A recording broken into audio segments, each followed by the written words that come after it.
Look, it's 3 games away from half the season. So 5 games, I guess, because they've played 76 games. So 5 games away from playing a half a season. All-Star break's never, the midway point. But so we're 5 games away from saying this team is 50% through the regular season. And depending on what happens over those 5 games, at worst, they're 14 games away from matching the total win number from a year ago. So we'll talk with Rustin Dodd about that. He also wrote about Willie Mays yesterday.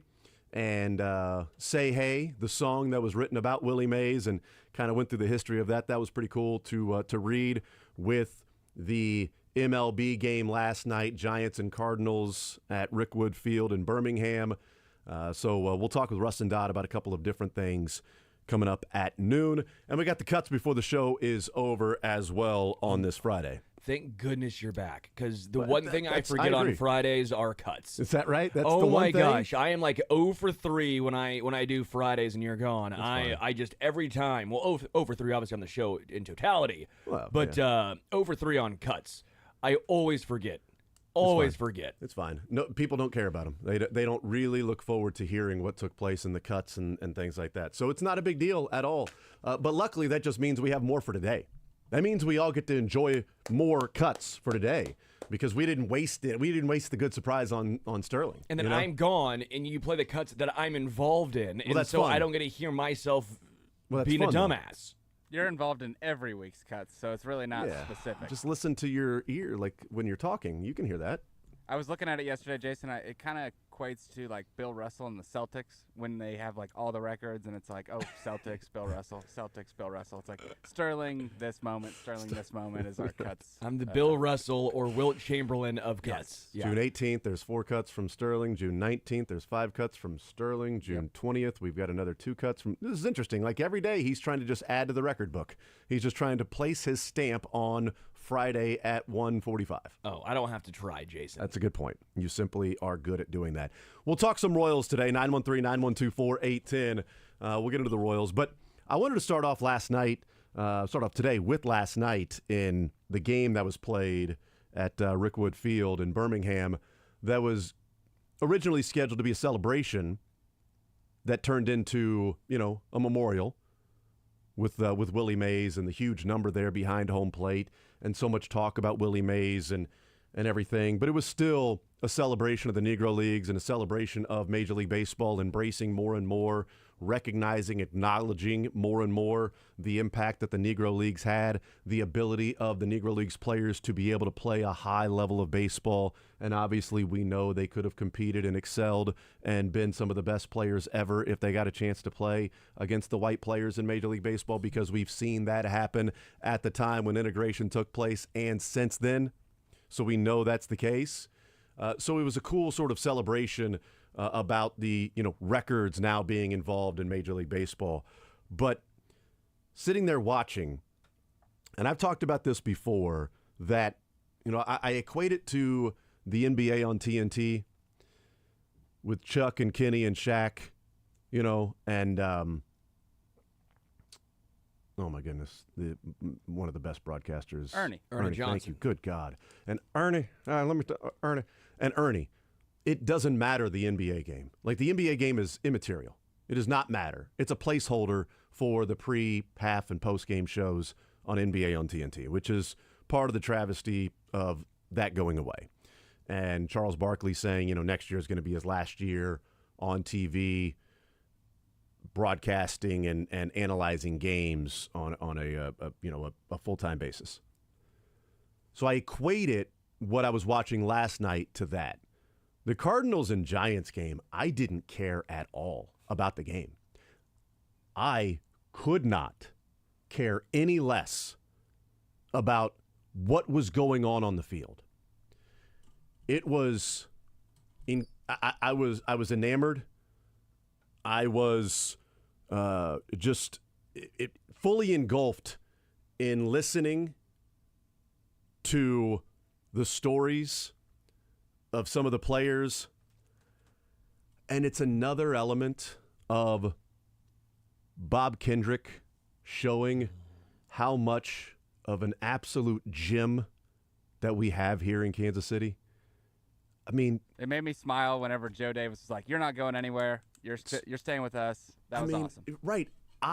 When they're interviewing somebody, oftentimes I'm like, all right, let's get to the third out, and we can get back into talking about the game, okay? Because we're not really discussing the game here. We're kind of talking about this. The game is in the background. I'm here to watch the game. The broadcast is a part of it, but I'm here to watch the game. The broadcast becomes immaterial to a degree. Last night, I'm like, third out. Damn it. Yeah. No, now I have to wait through the commercial break to get back into some more stories about some of these players from Bob Kendrick. Pitching change. Yeah. Like no, this sucks. No, I want to keep listening. Here. I'll watch the guy warm up. Yeah, I don't need commercial, but just put a scroll there on the bottom. You know like what? Golf. Yeah, it's like golf. Just throw it. Yes. Do the half screen type thing. Give me some commercials over there. I don't need to listen to it. Mime the commercials. I don't really care. It doesn't matter. Charlie Chaplin that thing. Let me just listen to Bob Kendrick continue to go on and talk about some of these players and the stories he's telling. Stories that he's told before, stories that we love listening to, but stories I can hear him tell over and over because I know there is a large portion of people out there that are hearing it for the first time. And what is so amazing about Bob Kendrick, who he is that I don't think I've ever heard him tell a story that it doesn't sound like he's telling it for the first time. Yeah. That it doesn't sound... He's told those stories 1,000 times. Yet last night in the broadcast, he's telling a story like, oh, I got to tell you this story that I haven't told anybody this story. He told it an hour ago.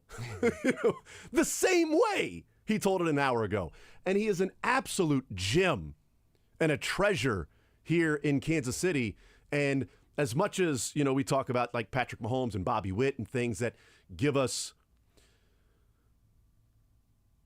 an element of civic pride nationally when people are like, oh, what is, Kansas City? Oh, we got barbecue. Mick Schaefer hates the fountains, but we got barbecue. And we got it's just an odd thing, odd quirk. He hates that it's like, oh, the city of fountains, look at all the fountains, like whatever, I don't care. It's kind of cool.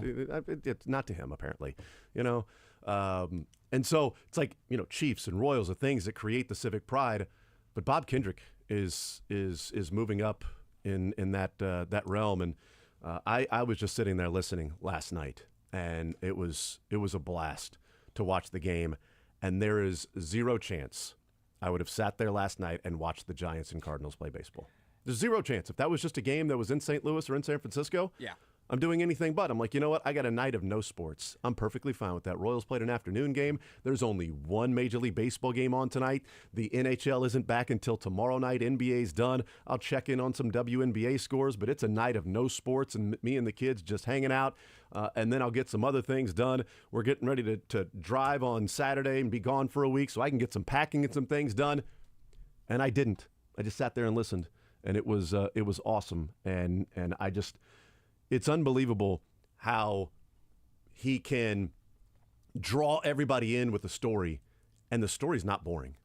The story is, and it doesn't even matter the name of the player. Like the story he'll tell about a player you may never have heard of, but he's telling it like, hey, let me tell you the story about Satchel Paige. Like, oh, wow, I want to hear stories about Satchel Paige. It can be a random player, and Bob Kendrick is telling. It's just unbelievable.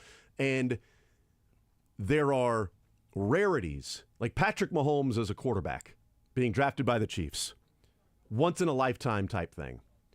And for Buck O'Neil to be the person that he was, and to have the necessity to hand it off to somebody that will be able to keep those stories alive, the odds of him finding Bob Kendrick is a needle in a haystack. Yeah. But that's exactly what's happened, and he's continued that legacy and the storytelling, and it was so much fun last night just watching the game. I think Bob Kendrick, no hyperbole here, is the greatest storyteller I have ever heard.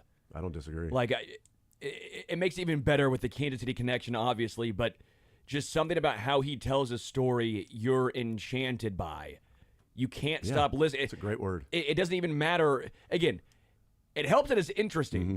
It helps that I want to learn and know more about this. Right. But it could be about anything, and just the way he enunciates, the way his voice, arpeggio up and down, it just, everything about how he tells a story is perfection. I'm always just enchanted by him.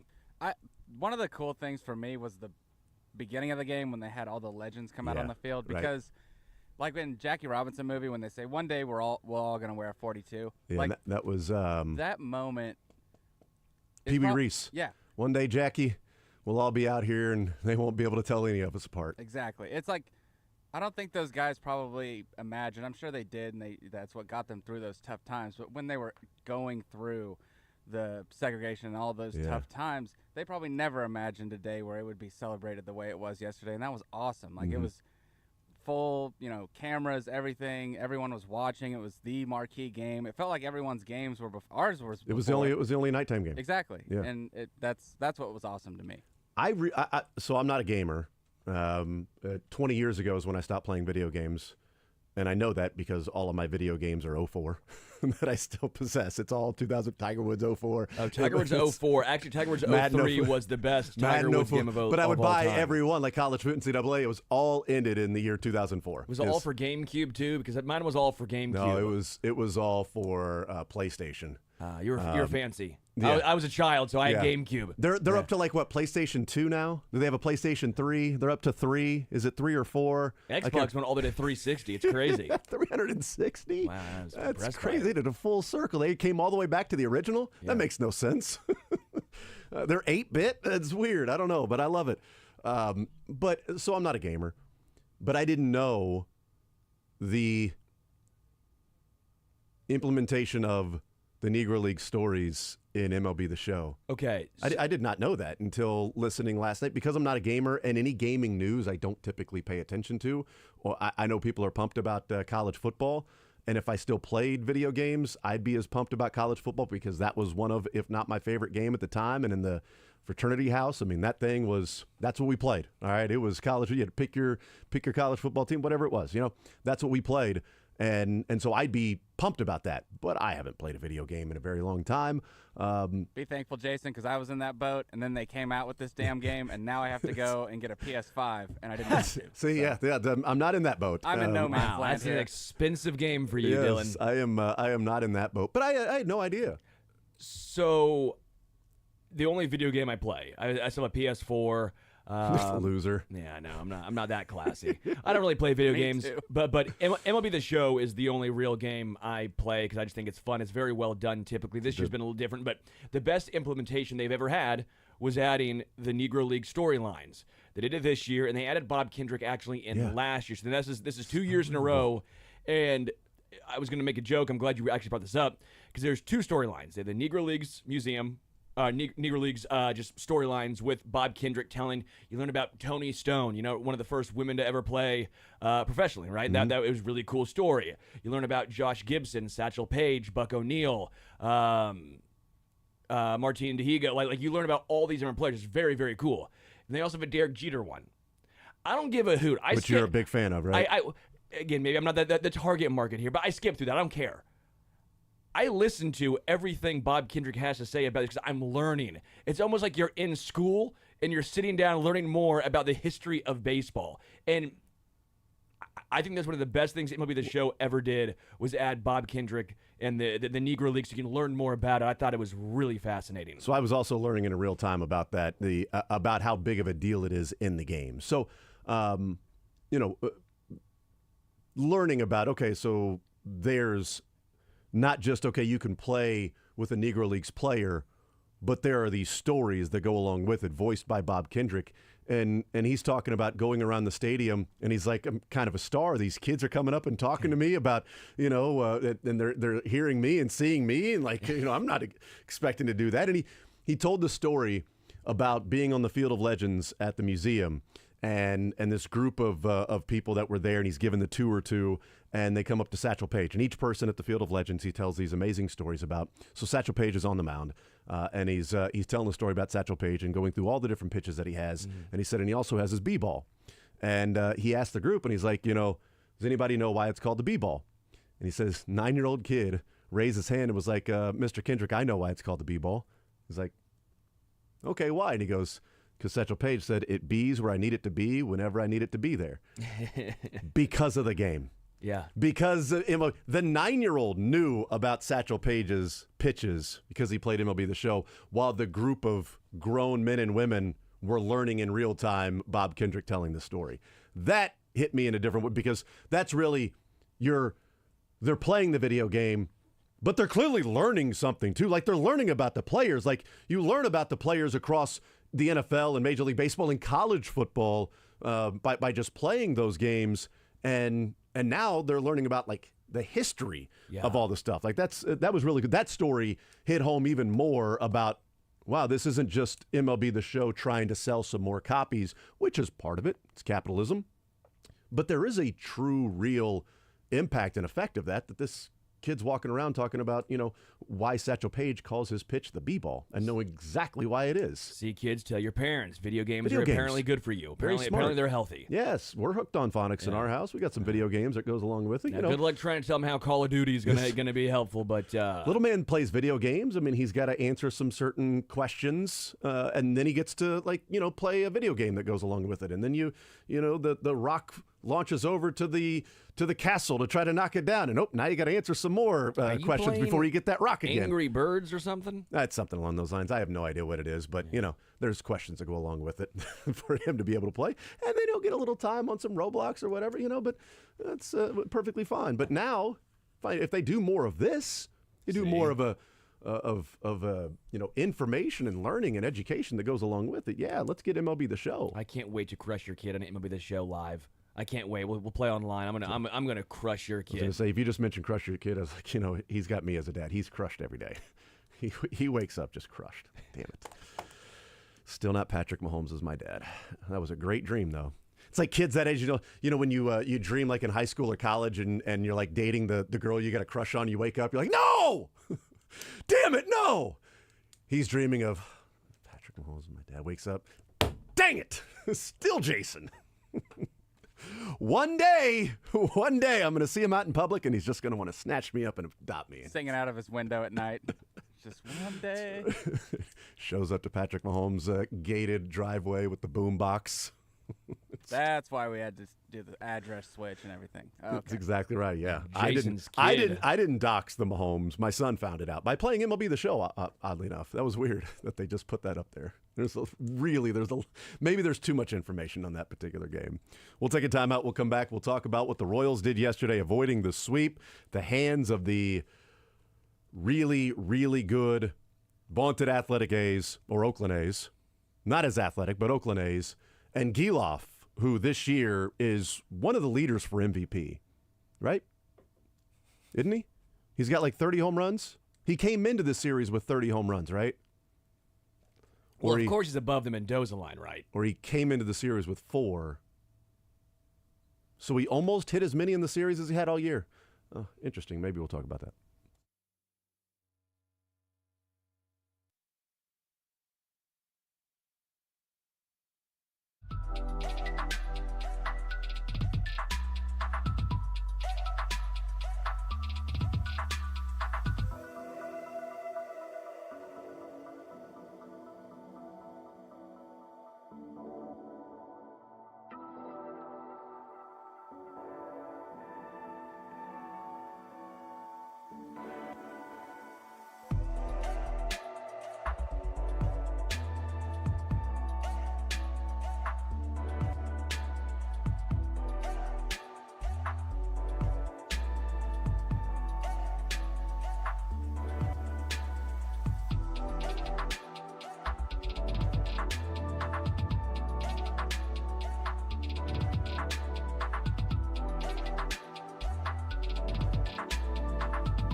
rookies will report to training camp in St. Joe.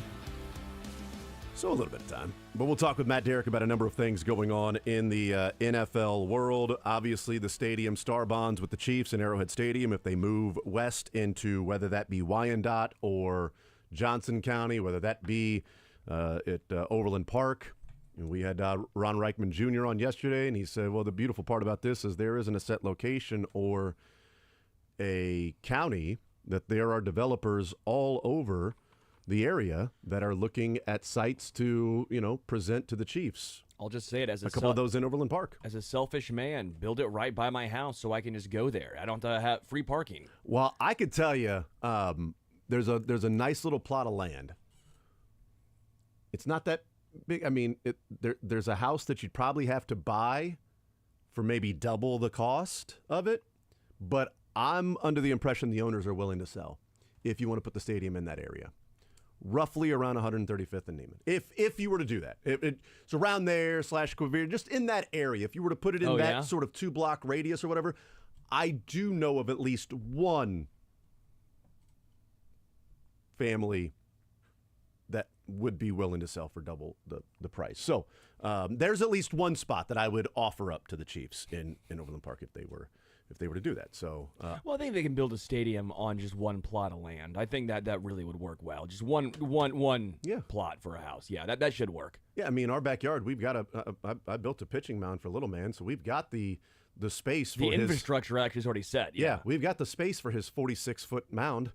46 feet. We've got space in our backyard. If you want to change the pitching mound from 60 feet 6 inches to 46 feet, I got it set up for you already. Wow. All ready to go.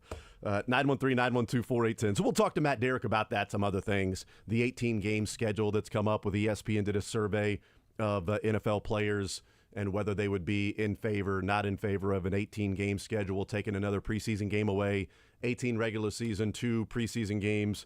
Also, the NFL tweaking the IR rules and designated to return players. So we'll get into that as well. And a couple of other things with Matt Derrick coming up in the 11 o'clock hour. The Royals avoided the sweep at the hands of the A's. Seth Lugo was awesome. He was good. The offensive struggles continue for this team. Thank God for Freddie Fermin. Also Bobby Witt, we can thank God for Bobby Witt as well for a lot of different reasons. This was an interesting quote from Matt Quattrero last night. So we talk about this team has presented publicly, and I think they've done a pretty decent job behind the scenes of it being a daily season. Today, right? Matt Quattrero walking around with the shirt today. Doesn't matter yesterday, doesn't matter tomorrow. It's today. You lost yesterday, who cares?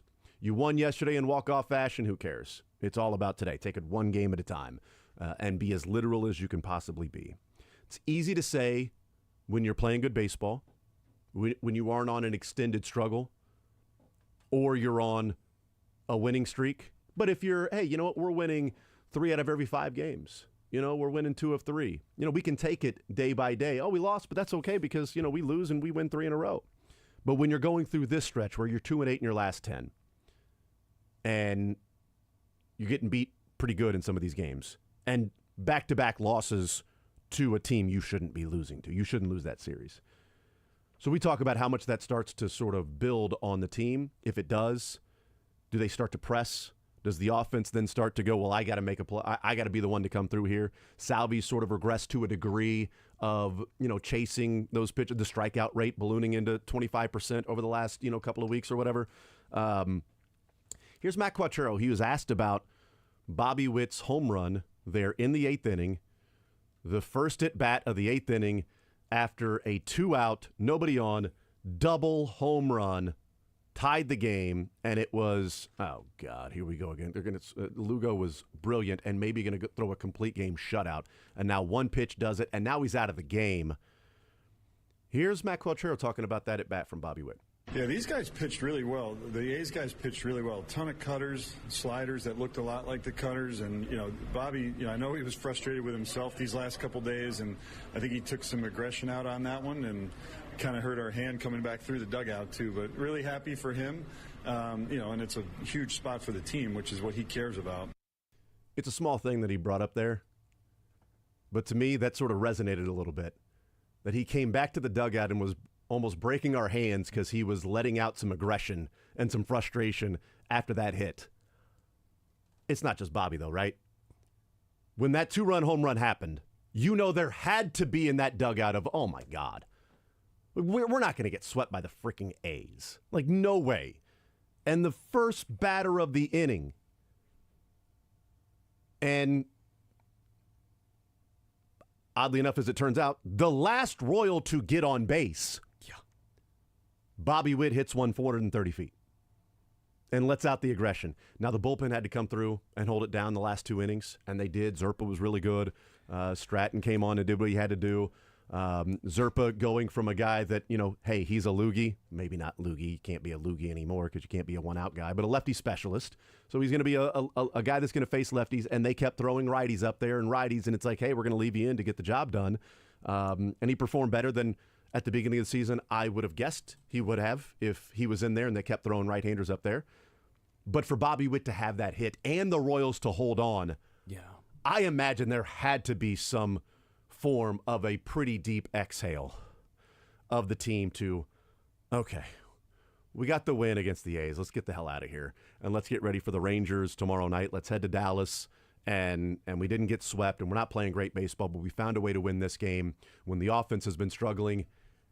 And we could have been sitting here going, Seth Lugo had that outing, and we lost that game. Well, they lost Cole Reagan's start the night before. That would have been an absolute gut punch. James MacArthur tried. He really tried it. He tried his darndest to blow that game. For a guy who pretty much throughout his career has only thrown strikes, at least in the majors, he decided that he is no longer going to do that, and he's not good enough. MacArthur's just not good enough. I don't know if he's in his head or what. Again, it started with the walkout song. It all started with that. I'm just saying. Just throwing that out there. But MacArthur tried blowing it. Zerpa danced around, got him out of it, and then Stratton was able to close it down. Shout out Josh Kaiser for talking about that actually on Monday, right? Kaiser was the one who was talking more about Stratton, and I was like, I don't know if I believe him. And then apparently I'm the dumbass. Nothing new. But Stratton, again, came in and got out of it pretty darn easily. 6 pitches, 2 outs. Freddie Fermin obviously was massive in this one. Like we all said, backup catchers are the heart and soul of your team. Drew Butera, right? Cam Gallagher. I mean, just Cam Gallagher. Every single Kratz, right? Remember Kratz, baby. Brent Maine. I mean, come on, man, just throw him out there. Miguel Olivo and John Buck. What a duo. What a duo. But Freddie Fermin, again, it's wild to say. You almost have to keep his bat in the lineup, which means Salvi's going to either be catching first base or DH, which means Fermin's either catching or DH. Mm-hmm. But if you want to have Nelson Velasquez in your lineup, that means he's probably playing right field, because I don't think you can take Fermin's bat out of the lineup right now. He's batting way better than Nelson Velasquez, better than any corner outfielder by far. I don't think you're going to count on him for a 2 home run game often, or even a home run very often. But he gets on base at a great clip, doesn't strike out a ton, hits for a solid average, and there is a little pop in the bat as we saw last night. Freddie Fermin has been a massive surprise, in my opinion. He's always been good as a Royal, but it always felt like, okay, if you give him a larger sample size, it's not going to continue.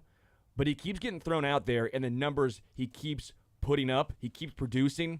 I've been enamored with Freddie Fermin. So I'm with you, and I've said for a while that they have to find a way to put his bat in the lineup more often than not.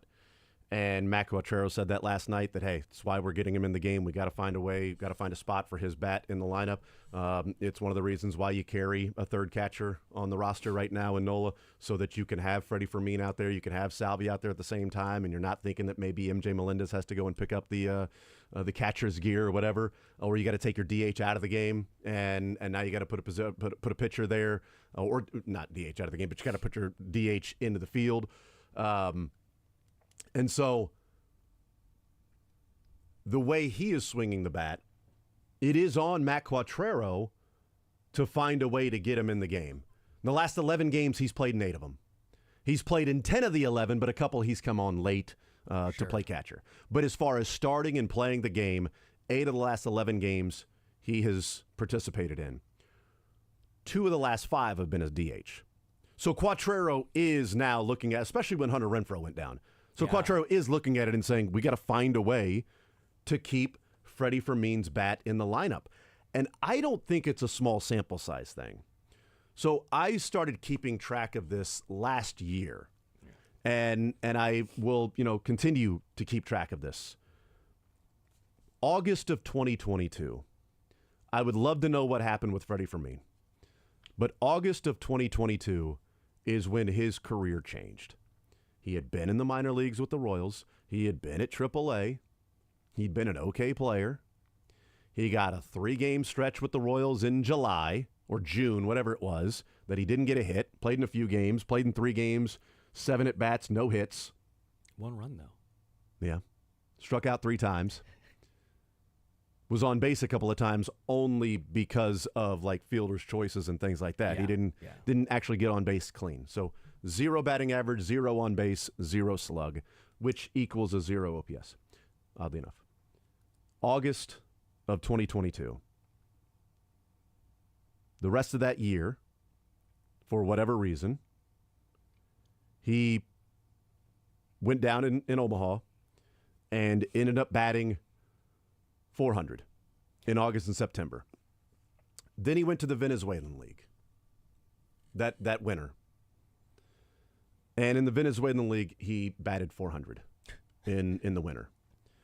Then he started 2023 in Omaha. And in 2023 in Omaha, he batted 300.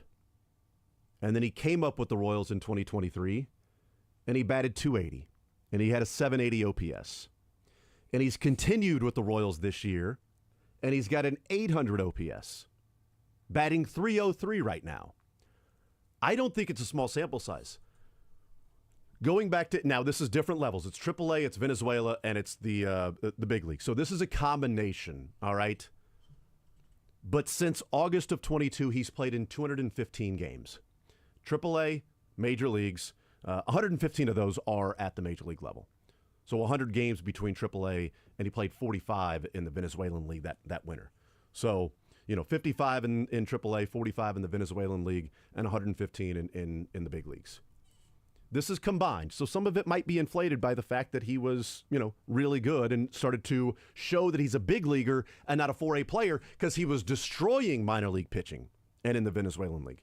Since August of 2022, he's played in 215 games. Every game across the board combined, he's batted 320. He's got on base at 400. He's slugged 518. And he would have paced over 162 for 30 doubles and 25 home runs and almost 90 RBIs over the course of the season. Now, that is including the Venezuelan League. It's including AAA. Sure. If we just look at the last year in 2023 and 2024, he is batting 290. He's getting on base at 332. He's slugging 455 for almost an 800 OPS. That is in 115 games. That is 349 at-bats. It's not a small sample size of a couple of weeks. There's also an offseason in between there. Yeah. That he's then picked up where he left off from last year and improved. Last year he batted 280. He's batting 303 right now. So I don't think this is a fluke for Freddie Fermin. I was saying it last year, that they got to find a way to get his bat in the lineup. And when they were struggling last year and Salvi wasn't doing what Salvi's doing right now, I brought up the topic of, is this the time to trade Salvi if you can get something for him and Fermin becomes your everyday catcher? Now, the difference is we haven't seen Fermin do this while catching 140 in a season. Sure. Where Salvi's doing what he's doing while catching 120, 130, 140 in a season. That's a different animal. But if Fermin's going to DH a few times, if he's going to, catch day games after night games, even though Salvi did that in the last 2 days, which is interesting. If he's going to be doing those things, then I think you can elongate the season to where he's not going to be exhausted and out of gas in August and September, because he's batted this consistently at 3 different levels since August of 22. And what it is, and you brought up that point, as far as it's going to help Salvi and Freddie as far as keeping them both fresh. Salvador Perez is graded out as about an average fielder behind the plate, but Freddie Fermin has been basically elite behind the plate. this year. Freddie Fermin has been outstanding by a lot of the underlying metrics. And you're right, and that was my whole point, was in his major league career now, he's at 356 at-bats total in his major league career, right? He's OPSing 773. He has 13 home runs in 356 total at-bats.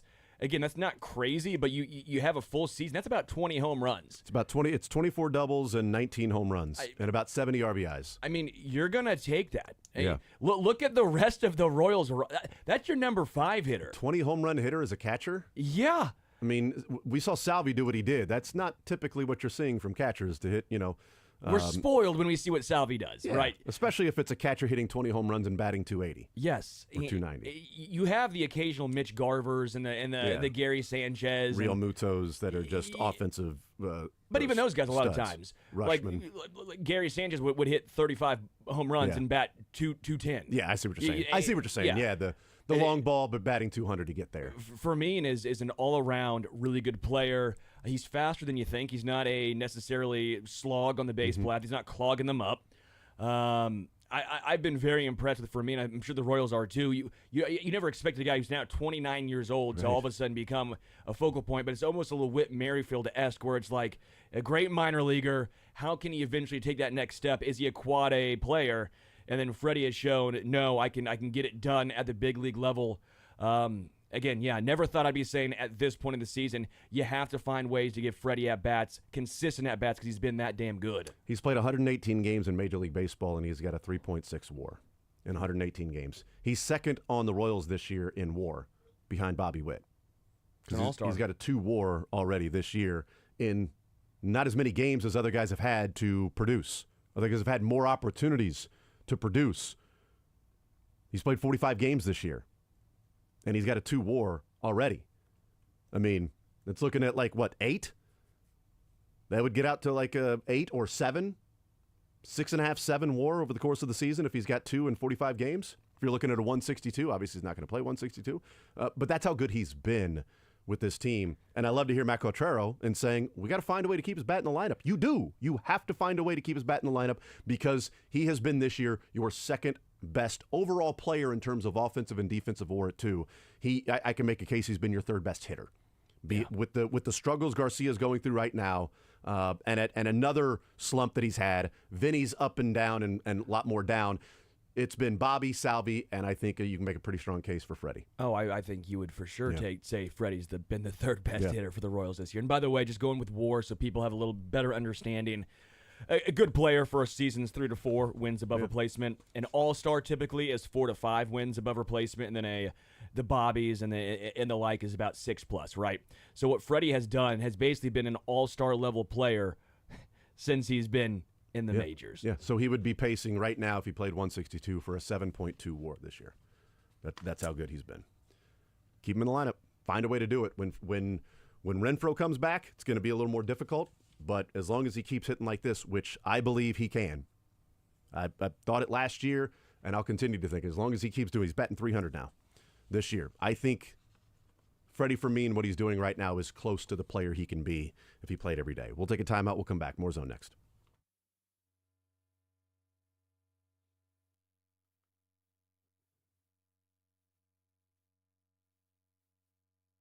All right, man, if you're dealing with ED and the issue of erectile dysfunction, you want the right treatment for your specific medical situation because every case is different. What your case is different than somebody else's, and finding the right treatment can mean the difference between getting this thing figured out or going and trying to, or maybe even being discouraged that things aren't working, like the pills or herbals and they fail. And Heartland Men's Health has treatments that work when the pills or herbals or other different ways and strategies have failed. They have treatments with success rates well over 90%. And some men can be performing the day after their appointment. You know that it causes stress in the relationship. It can create anxiety, undue hardships. And while all of that is going on, some men still wait 2 to 3 years to address it. Even while that is affecting their entire life, they're still waiting. whether it's an embarrassment or not knowing what to do or just simply taking the first step. Heartland Men's Health has been successfully treating men in the Kansas City area. Schedule a consult with Heartland Men's Health today. Your initial visit's only $99, includes a medical consult with a licensed medical provider. You get a T and that PSA test and a medically advised test dose. And if the test dose doesn't work in the office, your visit is free. They have 3 locations to serve you: Overland Park, Independence between Blue Springs and Lee Summit, right by Cable Dahmer Arena, and the new office in North Kansas City. And their offices are fantastic. You won't walk in thinking that you're walking into a regular doctor's office. You won't walk in with a bunch of people in the waiting room going, "Oh, hey, what's up, man? Yeah, I don't want anybody to see." It's not the case there at Heartland Men's Health. Call them today, 844-447-6600. Tell them you heard about it right here on Sports Radio 810 WHB. That's 844-447-6600, or visit heartlandmenshealth.com.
Football. Matt Derrick will be our guest coming up on the other side of the break.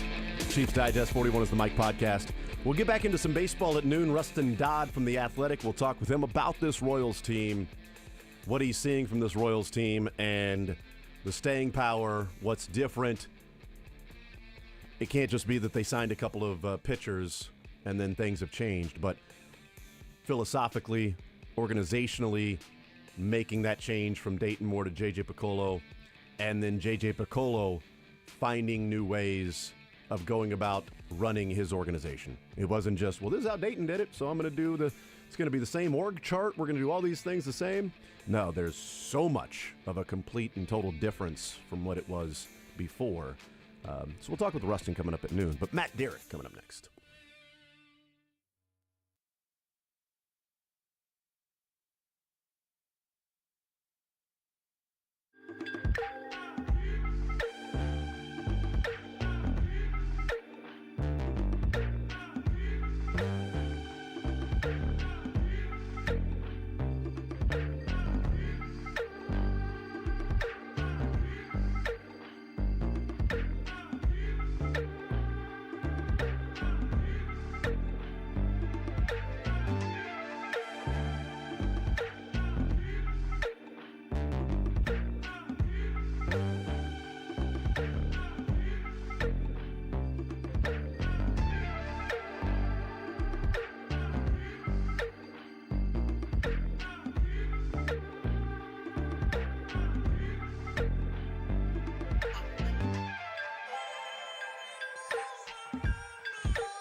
just enjoying the best hour of my week every week. Really? Right when are you going to do here that? Is with- like when you get home, or?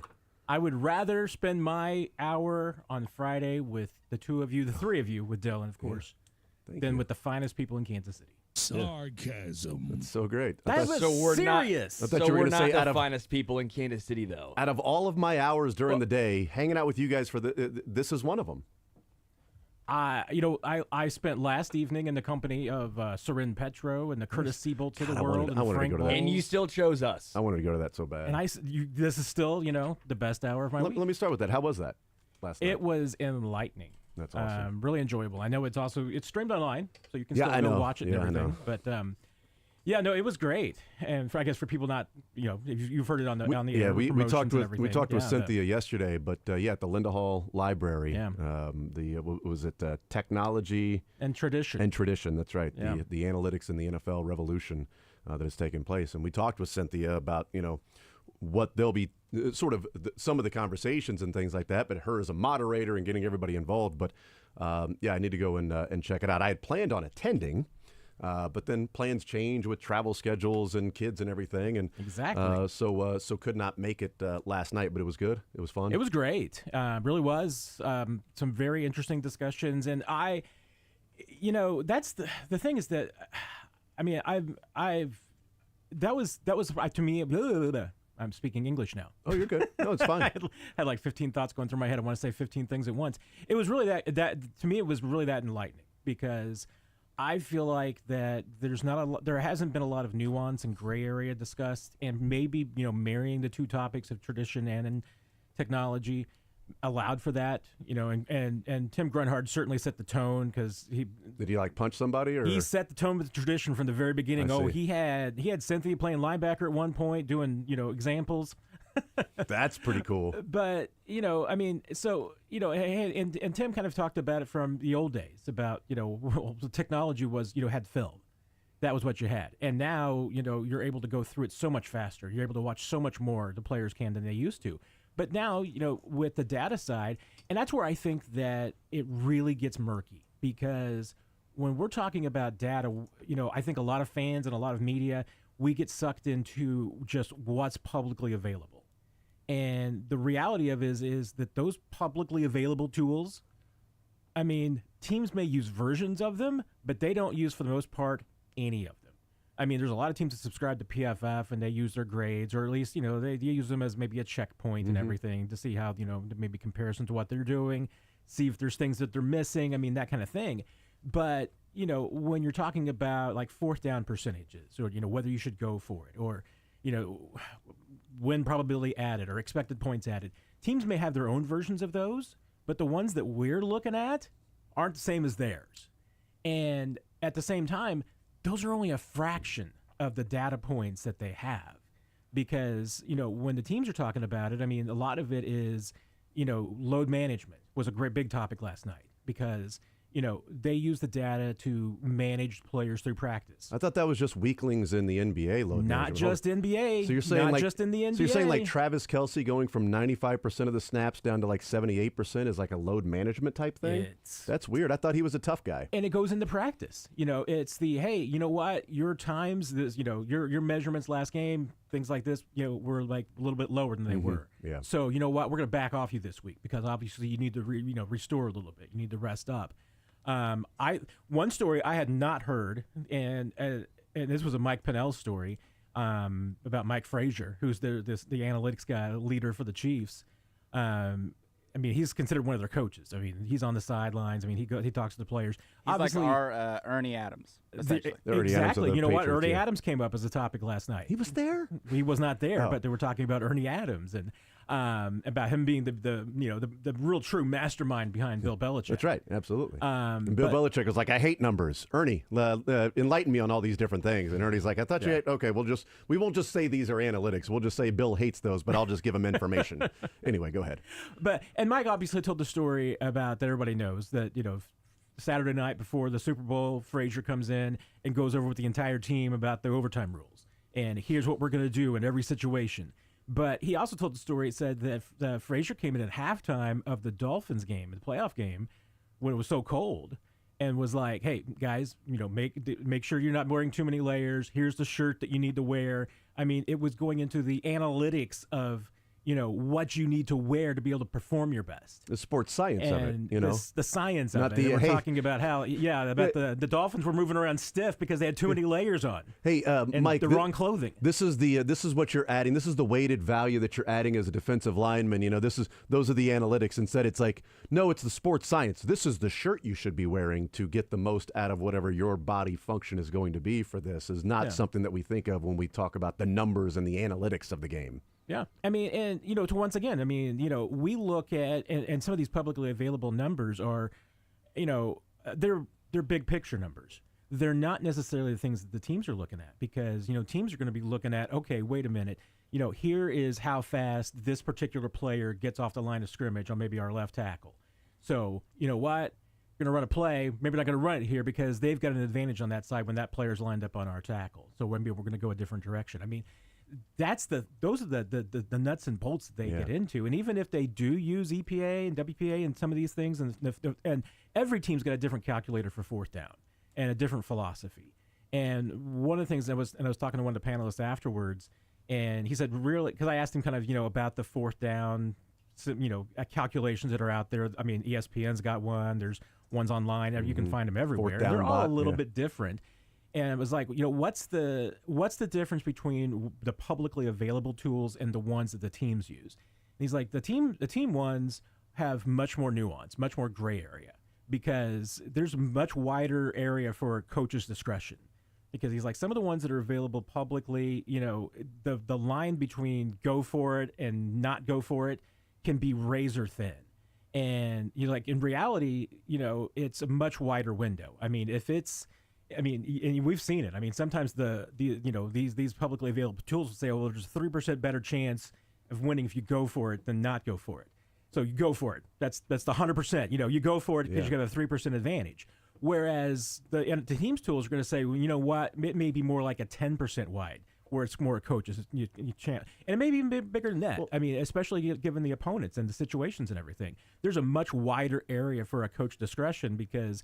And I think that's the one thing that we get in our minds, that analytics are so black and white when really the way that the teams apply them is such a gray area. Well, because they're so specific for their particular team, where those readily available tools are historical data and all the different teams. And this is what this play does and that play does. And these teams have more data than we have publicly. Yes. And they don't share it. Right. And the also league doesn't share it. Yeah, that whatever calculation or that calculator that's just spitting out a number does not calculate whether, Patrick Mahomes is out of this series. He's getting his ankle retaped right now, and this is 4th and 2.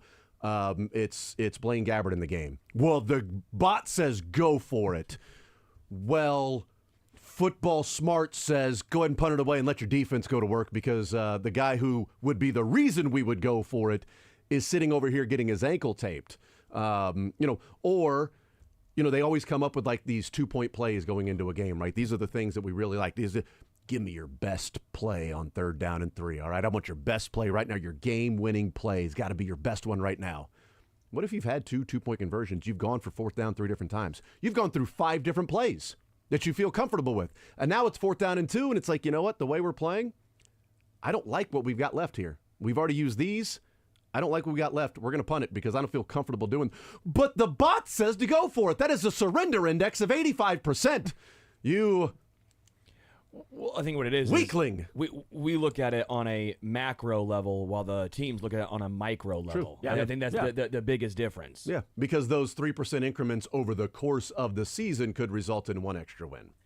Yeah, and there was another one of the last questions was about whether momentum existed, and nobody said it this way, but I think that this is how I would have put what I heard is that pretty much everybody agreed that momentum, whether it exists or not, I think the players believe it more, the people and the coaches believe it more than anybody else does. Even the stats people would say, well, you feel like it's something that may exist, but you can't measure it in any way. Mm-hmm. But it certainly felt like from just everybody talking about it is that emotion does play a factor. And that's a factor. Which team has the emotional edge? And how many times have we seen that? The want to me, the want to, because Christmas Day against the Raiders. I was going to say that's crazy. That's there's exactly what I was absolutely thinking no of. other way you can explain that except that one team wanted to be there and the other team didn't. Yeah, the Raiders. care. The Raiders are not better than the Chiefs, but that day they were better than the Chiefs because they cared more. Yes, they were more emotionally invested. Well, what I find so fascinating too about analytics in football specifically is it's such a small window. There's 17 games. 17 games. Baseball is 162, so over the course of 162, typically I think the numbers will even itself out, and the underlying numbers, the analytics, will typically end up being your actual numbers. Well, in football, with only 17 games, Petros, you get it right business. Well, in football, you have to get it right because even if the number says go for it, as we're talking about, that's the macro level. The micro level, you have to have it in real time and get it right, because if you get it wrong, even if the numbers might say go for it, and you all of a sudden come up short, well, now the entire game is switched on its head.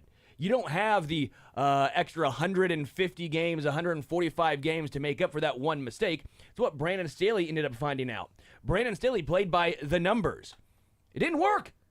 It seemed like Brandon Staley always went by the macro level, right? Until he started losing, and then he became a shell and was like, I'm never going to go for it ever again. Like, no, it's not his fault that his tight end caught the ball in the end zone, should have caught it, and knocked himself out. Like, that's something that the numbers can't come up for. And so I think football is just so much different than baseball, and that's why sometimes I do almost go and lean towards tradition in football, more of the grunny side of things than the analytic side of things. Baseball, I'm a nerd.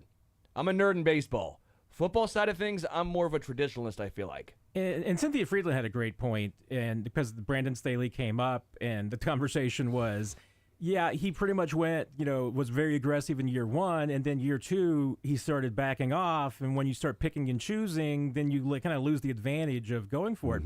But then compared it to Dan Campbell, and which Dan Campbell's philosophy is just go for it on fourth down all the time. And the difference between him and probably Brandon Staley's approach is that if your plan is that you're going to go for it on fourth down every single time until you don't, then you manage third down differently too. So maybe maybe under Brandon Staley, you're trying to get a first down on third down, and then if you don't, then you make the decision about maybe you're going to go for it in certain situations. Dan Campbell's philosophy is, look, we're going to go for it on fourth down, so let's just get as many yards as we can on third down. Doesn't matter if we get a first down or not, because we're going to go for it on fourth down. Well, the Eagles face 1st and 9 every new set of downs. It's 1st and 9. Good point. Because they pick up 9 yards in 3 tries, they're going to pick up the first down on 4th and 1. Well, without Kelsey, though, That's we'll see. a huge question. I mean, we will find out. But, great question. But I've always thought about that with the Eagles, with Jalen Hurts and the tush push or whatever. It's like 1st and 9. If they get 9 yards on 3 downs, they're going to go for it. It's a first down almost every single time. 97% of the time it works every time. And the difference in like the football and the baseball is, what you brought up was a really interesting one, Matt, about this defensive end against our left tackle and the get off on the snap, and he's too quick there, so we aren't going to be able to run this particular play that way. Like, that's fascinating and really enlightening because it's such a team game, and there's so many different moving parts to any particular play, and one person can blow up an entire play. Whereas in baseball, it's just a series of one-on-one matchups that create an entire game. Last night in the top of the 8th inning, Bobby Witt his at-bat has nothing to do with what MJ Melendez did that game. There is no impact of whatever MJ Melendez has done at the plate. It's one of, if not the best players in baseball, against a bullpen arm. Mano a mano right there, and he hits a home run. And by hitting the home run, it doesn't then bring MacArthur out of the bullpen to go and stop the ball from getting to the wall and somebody catching it. Oh, man, that was so close to scoring, but this one person didn't do their job on that particular play.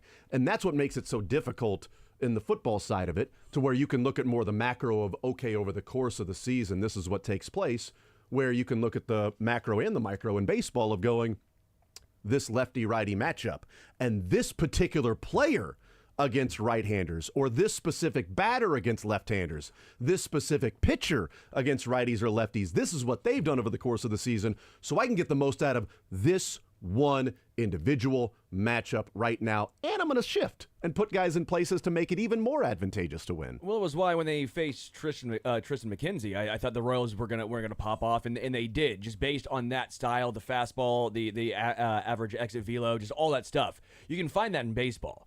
A little tougher, I think, in football, but that's why you can predict easier in baseball. And this was another conclusion that came out, and I was really intrigued by this because I do think that this is something that could actually happen. But this is from the philosophy of, especially when you hear it, why run the football? I mean, you get more EPA, you get everything more by throwing the football. So why would you ever run it? I mean, you just running game. Who needs that? But we're talking about, hey, and every year, we've gone through a period of time where every year passing offense was better than it was the year before, more efficient than the year before, until last year. Last year, passing offense took a step back. So, in the league, we have seen it become cyclical over the generations. So it's like, hey, I mean, we are probably going to enter an era where, especially when you look at the players who are out there, that right now everybody on the defense is being built to stop the pass. So you get that. And that to me is a Moneyball analogy, is like, where is the advantage? Where's the opportunity for you to buy wins? Where's your opportunity to buy first downs? It's doing exactly that. It's zigging when the other side's zagging. I've talked to Emmitt Smith about this a couple times now, and every single time. You want to pick that up over there? That name that's on the floor? It's to prove a point, Jason. It fell out of your pocket. It's to prove a point. Sorry, go ahead. I assume the all-time leading rusher might have some good insight on this, but every time I talk with him, we talk about how the NFL is cyclical. Every time I talk about it. I saw him 4 times. He's a good guy. I like Emmitt Smith. He's a nice dude. Your pocket is just falling. Everything's falling. Are you upside down at the carnival right now? You didn't take the change out of your pocket? So when I was talking with Dan Marino about Ace Ventura. No. Anyway, go ahead. No, because I think it brings up a good point. As a running back, we always talk about this, and he says, the game is cyclical. It's pass heavy now, and you're talking about the linebackers, right? I think linebackers specifically here. Linebackers are getting a little bit lighter. They're getting better at pass coverage. Well, what are you going to do? How are you going to change that? Well, then you're going to run the football, because now those 3-yard gains are now turning into 5 because you're carrying them a little bit here, right? So Emmett always goes, don't hate on the running backs now, because you're going to be coming back in a couple years saying, now we need you, because now the game is cyclical, and it's going to change back to run heavy, or at least a little more balanced, which I always find fascinating coming from his perspective. Mm-hmm. He understood why it turned to pass heavy. But he said, you watch out, in a couple years, it's going to become more balanced, or even a little more run-centric, just based on how the game has changed. Well, I mean, look, maybe not running back, because they're always undervalued. Unfortunately, it's not fair. I mean, they always are. You can get Pacheco in the 7th round. So, you already see that because everyone's paying guards and interior linemen right now. Mm-hmm. So, well, I was dead wrong about KU and hiring the coach when they went and got Lance Leipold, because I was looking at a Willie Fritz and saying, going back to the spread offense when it was implemented with, Hal Mummy and the air raid, et cetera, that you had the Alabamas and the Georgias that you'll never be able to out-recruit. And they've got these dudes that have size and athleticism combinations that unless you recruit it, you can't get it. And so how do you find an advantage? Well, what if we take those big dudes and we make them go sideline to sideline? Because we're not going to be able to run right at them. So let's spread out the defense. We're going to put our athletes in space, and we're going to have better athletes in space than what they have. Well, then the big boys started to do that. And then it was like, okay, well, now they're recruiting better athletes in space, and now you don't have the advantage. And it's one of the reasons I thought, well, maybe Willie Fritz would be the best for KU to run the option to get bigger guys up front. Now you're going to be more focused on running the ball, running the option, running right at teams in defenses Big 12 that they are built to run sideline to sideline. And your advantage is to zig when everybody else is zagging, to run right down their throats. I was wrong about it, because Lance Leipold's been able to run his offense even with KU's players, because he's a amazing coach. He's really good. So get a really good coach that can do that. Find you somebody who can do both, right? Who can do those things. But we'll see. I don't know that it'll truly go back to where it's like, all right, now everybody's just handing the ball off. But it's interesting the way that players are built and being faster as opposed to as big, and having such specialized defensive ends to get after the quarterback as opposed to maybe more 3-down defensive ends that are going to first and second down set the edge, third down they're going to win. Less George Karlaftis's, more, Well, I can't even bring up different guys because Crosby's a 3-down guy. And all right, there's a lot of really amazing Maybe defensive ends. Kayvon Thibodeau or in today's NFL. But I don't know that we'll get back to the point of like, okay, we're going to be handing the ball off. I think it could be more of a let's implement it a little bit more and utilize that because we can find an advantage there against a team that we know is going to be smaller. Miami and Buffalo specifically were so banged up last year in the playoffs. What did the Chiefs do? They went 13 personnel. More in those two games than they did all year long. And they were more efficient in those games in 13 personnel than they were all year long. Well, why? Well, could be matchup. Could also be they went up against two defenses that were pretty banged up, that were using backup linebackers and backup defensive linemen. So why are we going to pass the ball when we can just bring everybody here at the line of scrimmage, bring 3 different tight ends, and run it right down their freaking throat with Isaiah Pacheco? Because look at the difference when you played those two teams to then the Ravens-Niners Yes, because you could absolutely. not move the football on the ground. Right. They for didn't run anything that. in The those 13 games. personnel was a heavy part of the wild card in the divisional round. Yeah. And then they didn't need to use it that much in the next couple of games. And I mean, and that's where the micro-macro conversation does come back. I mean, you do get into the how do you build a roster?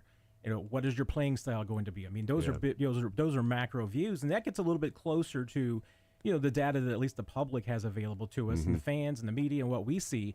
But I think what really, I mean, one of my biggest takeaways of probably the entire night was just simply that what we have available to us is a fraction of the information. And what we're talking about on Sundays and saying, you know, whenever you hear and Cynthia brought this up about how many times you hear the phrase, well, the analytics say, you know, then, I mean, that is almost, I mean, we're talking about cherry picking like 1% of the analytics because there's a really good chance that a game on Sunday is not going to be decided about, you know, a decision by the coach on Sunday. It's going to be determined because the analytics said, you know what, hey, you had a really tough game last week. These guys, these certain guys were 10% down in performance, so they need to go 75% in practice this week. You need to back off of them. Or, you know what, this guy's got a, you know, slow break. So you need to take advantage of that. You need to be able to, you know, to run right at him, throw the ball at his direction because this guy's, you know, doesn't have the speed to match up. I mean, it's analyzing those little factors right there and figuring out where you have the advantage. And, I mean, that's where, you know, having a coach, like you said, hiring the best coach matters because you give the best coach the best information. Yep. I mean, that's a big combination. And that's why I think when the Chiefs, I think, get a really bad rap for being a team that doesn't, you know, depend on analytics because of Andy Reid. And they're like, hey, Andy's going to do what he does. But I don't think anyone really understands how much he does listen to Mike Frazier and listens to those guys and that entire staff that Frazier has. I mean, I think they've got a couple of people who have won the big data bowl that the NFL does every year. I mean, the Chiefs have some big, bright minds in their analytics department, but nobody pays attention because they have a coach who plays by his gut, except that he uses his gut based on the analytics. Yeah. And Andy uses his gut for like cheeseburgers and other things as well. But I tell you what, I bet he's got some analytics on the best cheeseburger in town, though. I bet he's got a spreadsheet for that. That bib lettuce and that He's tomato. he's not just going by gut on that. That's an heirloom tomato. That's an heirloom. That's not a Roma or a beefsteak. I want access to that. I heirloom. want to see what the best cheeseburgers by Andy Reid's judgment are in town. It's what Frage does in the offseason during this time right now. That's what he puts together for That's him. what you do in June. No doubt. We will take a timeout. We're hanging out with Matt Derrick, presented by Cap One Lending. He's from ChiefsDigest.com, and 41 is the Mike podcast. More Zone next.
Derek, Chiefs Digest, and 41 is the Mike podcast.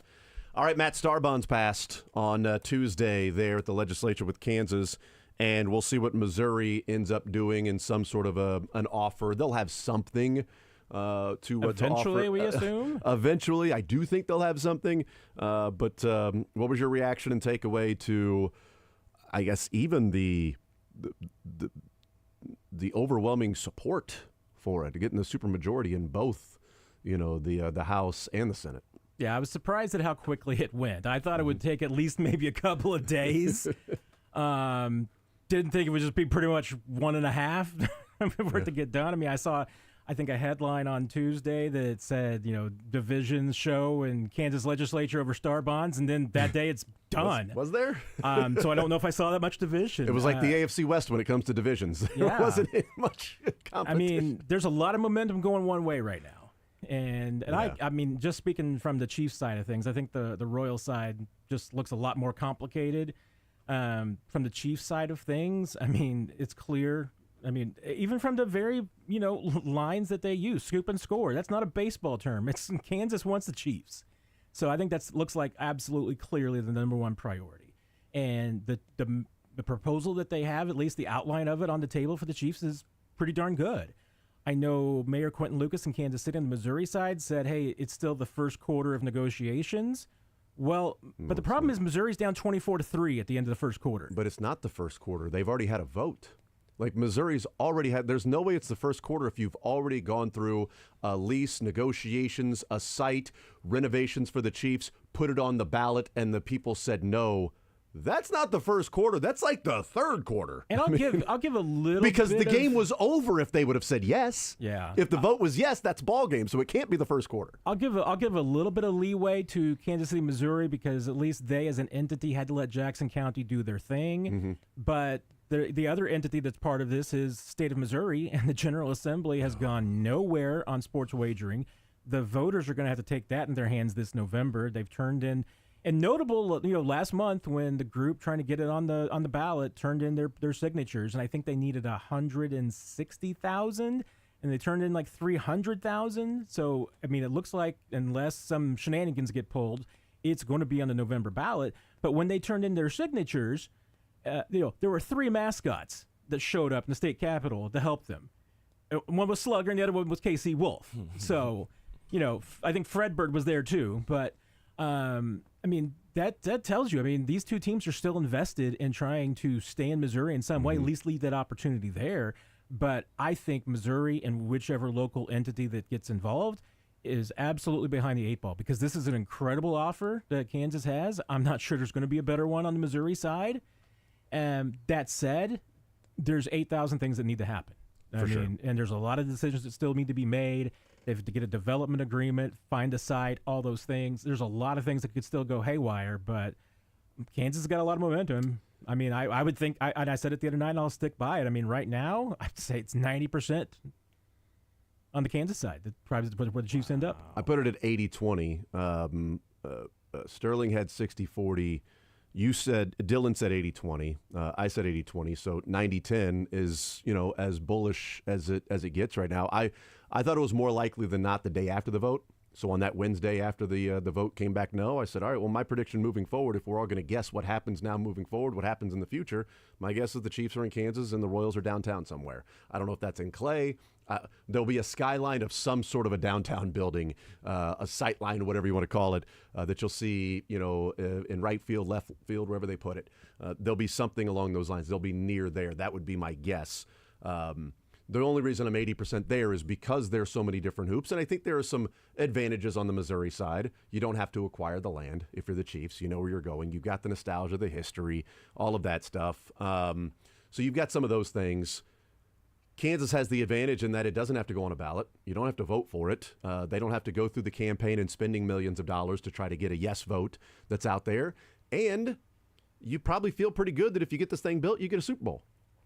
And a sports book. And a sports book that can be connected to it as well. And, some other things that you don't have to worry about weather on concerts or something like that. But, renovating Arrowhead, it would be hard to renovate Arrowhead and have Roger Goodell say, yeah, we're going to give you a Super Bowl if you renovate Arrowhead. They were going to get a Super Bowl with the roof back in the 2000s, early 2000s with the rolling roof. You built a dome or a retractable roof or something like that, yeah, I think you can get a pretty decent. They might have a dome.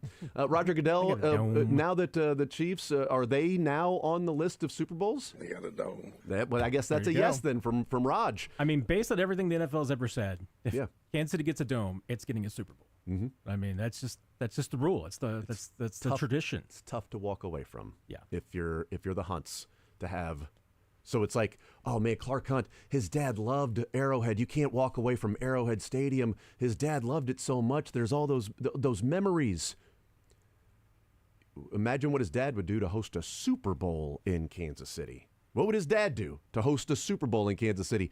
Listen, Lamar, you're going to have to leave Arrowhead. We're going to give you a brand new stadium with all the bells and whistles, and Kansas City gets to host the biggest game that you helped, that you named, and the Foolish Club coming together and joining with the NFL and creating this Super Bowl with these conferences. You get to host one in Kansas City. And it will be really interesting to me to see how, this is structured, because the one advantage with the Star Bonds in Kansas that you can do that you really can't do in Missouri is that Kansas can give the Chiefs full control of their stadium.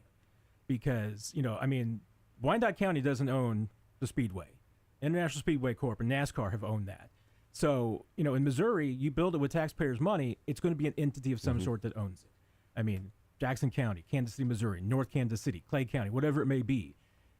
Kansas has got the opportunity to give the Chiefs more control than Missouri can. So that's a huge factor, too. Yep. You were interested, Dylan? I was just going to say, the other thing that gets fixed is that NFLPA report immediately that has all Fs on it. So you immediately have a new facility that will be very well received by the players. And that's an option, too. Because, to me, you've got 4 elements that you're talking about with the Chiefs that can be somewhere in these 2 states. You've got a stadium. Obviously, that's the biggest one anybody cares about.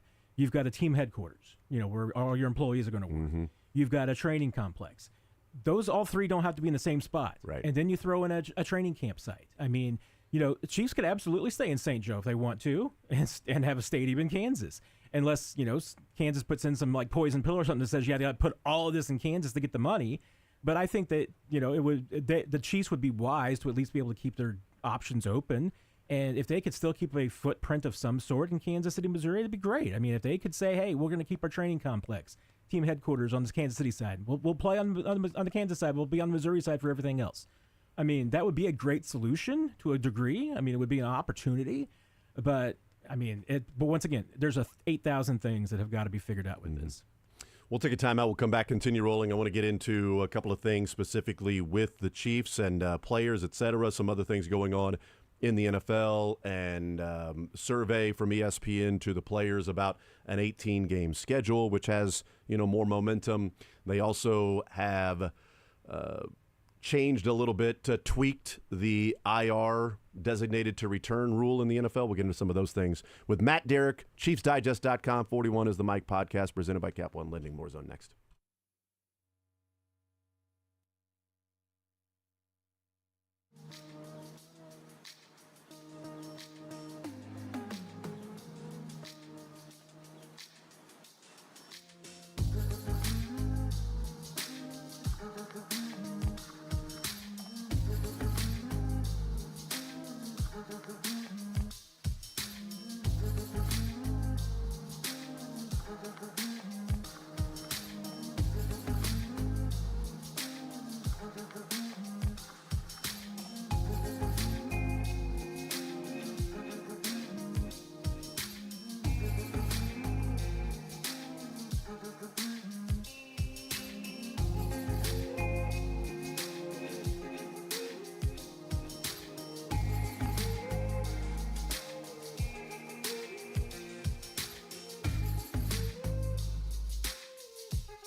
All right, we continue right here on Sports Radio 810 WHB. Matt Derrick, Chiefs Digest. 41 is the Mike podcast.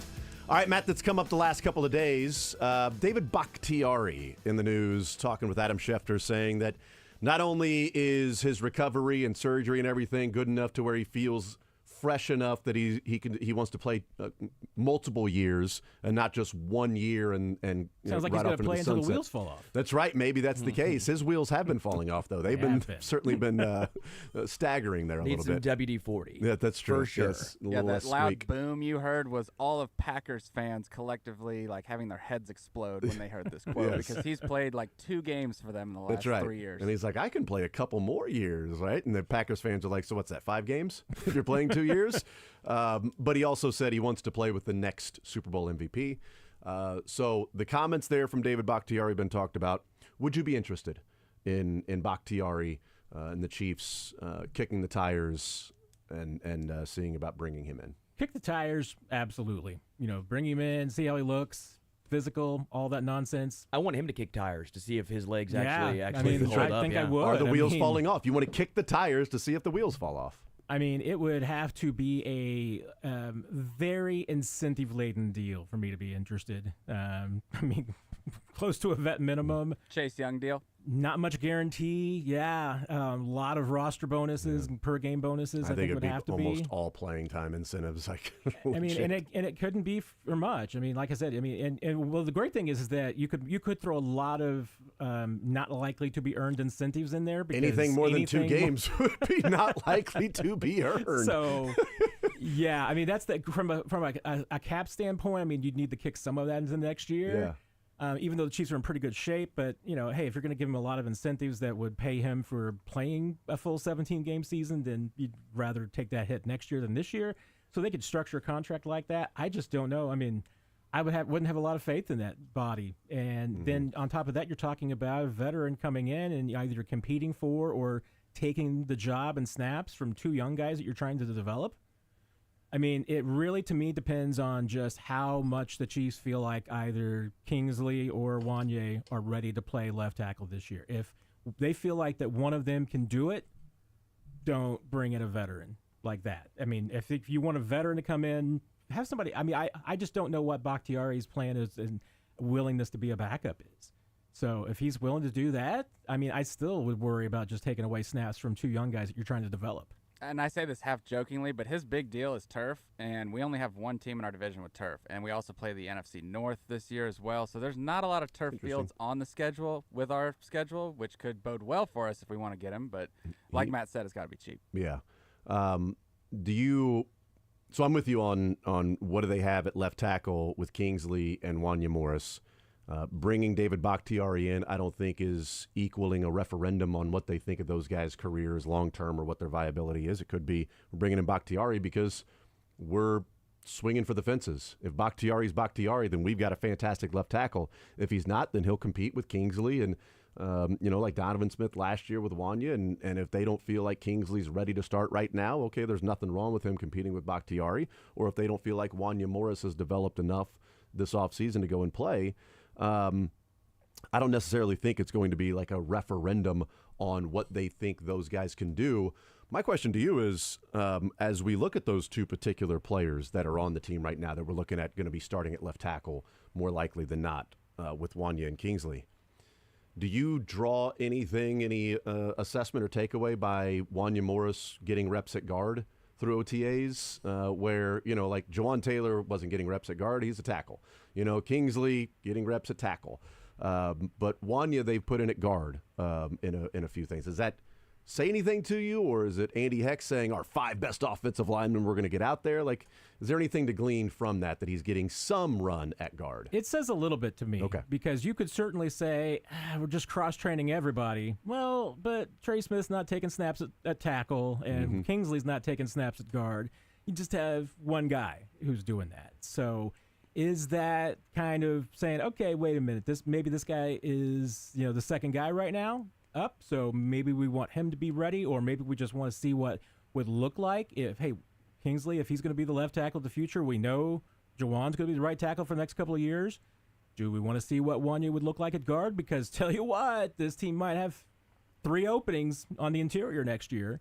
So That's what I was wondering is like, are they training Trey Smith's replacement? I mean, I think there is certainly a little bit of let's see what Wanye could do there, how he fits, how he handles it, what his attitude is. I think there's probably a little bit of that, more than just cross training. Because Creed and Trey and Nick Bolton, those are the names we're talking about with extensions. And I do wonder how much the guard market may have changed the strategy of the Chiefs this offseason of, well, we got Wanya and Kingsley or whoever we draft could play left tackle and, extend Trey, extend Creed, and then Robert Hunt gets $20 million and like, all right, so we find a replacement for Trey and, so we pay Creed and we need to find a couple of guards there because Tooney's under contract, but good God, Trey's going to get paid. Can we afford trade and Creed and to be trade Trey and Creed and paying Jawan, and then what's left on the year/2 of Joe Tooney, can we do that, or do we have to make a decision, Creed or Trey? And if we're going to sit back and make a decision with Creed, we need to find a guard. Well, we got a guy who's, 6'5", 307. He's got longer arms than Trey, but, Trey's 6'5", 320. We put a little more weight on Wanya. We don't need him to be as athletic. He can be strong. He's a hell of a run blocker. Yep. Yeah. Maybe we got our replacement and we don't have to pay Trey now.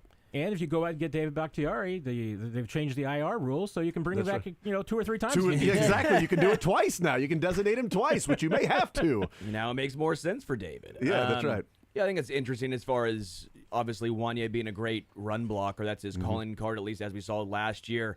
I'm still higher on him. I just think as tackles go from year 1 to year 2, you'll see the biggest jump in improvement, just consistency-wise. But still, I do think there's some hope if Trey Smith's gone and you're loving Kingsley and you want to somehow still get a lot of value from Wanya. He's your starting right guard in 2025. Obviously, you drafted Hunter Norzad, but maybe he just fits in as that Nick Allegretti, just super sub almost, if you will. C.J. Hansen was obviously an upside offensive line pick there.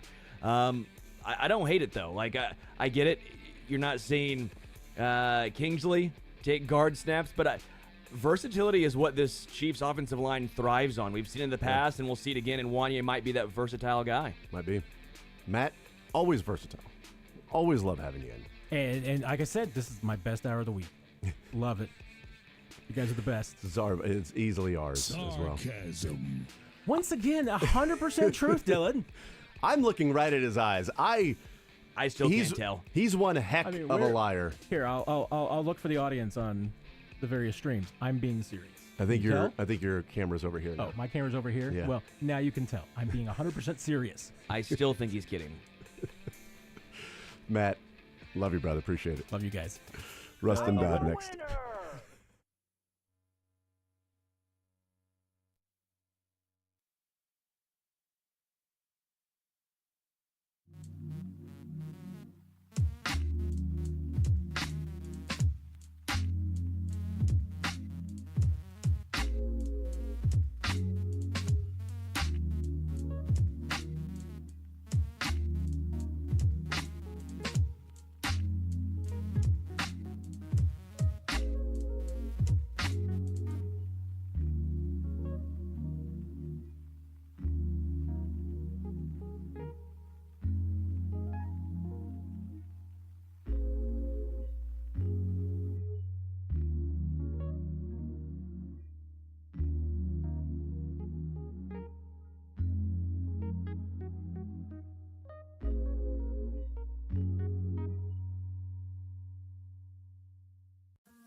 Free time, free delivery, and better value. Go to GuaranteedFoods.com.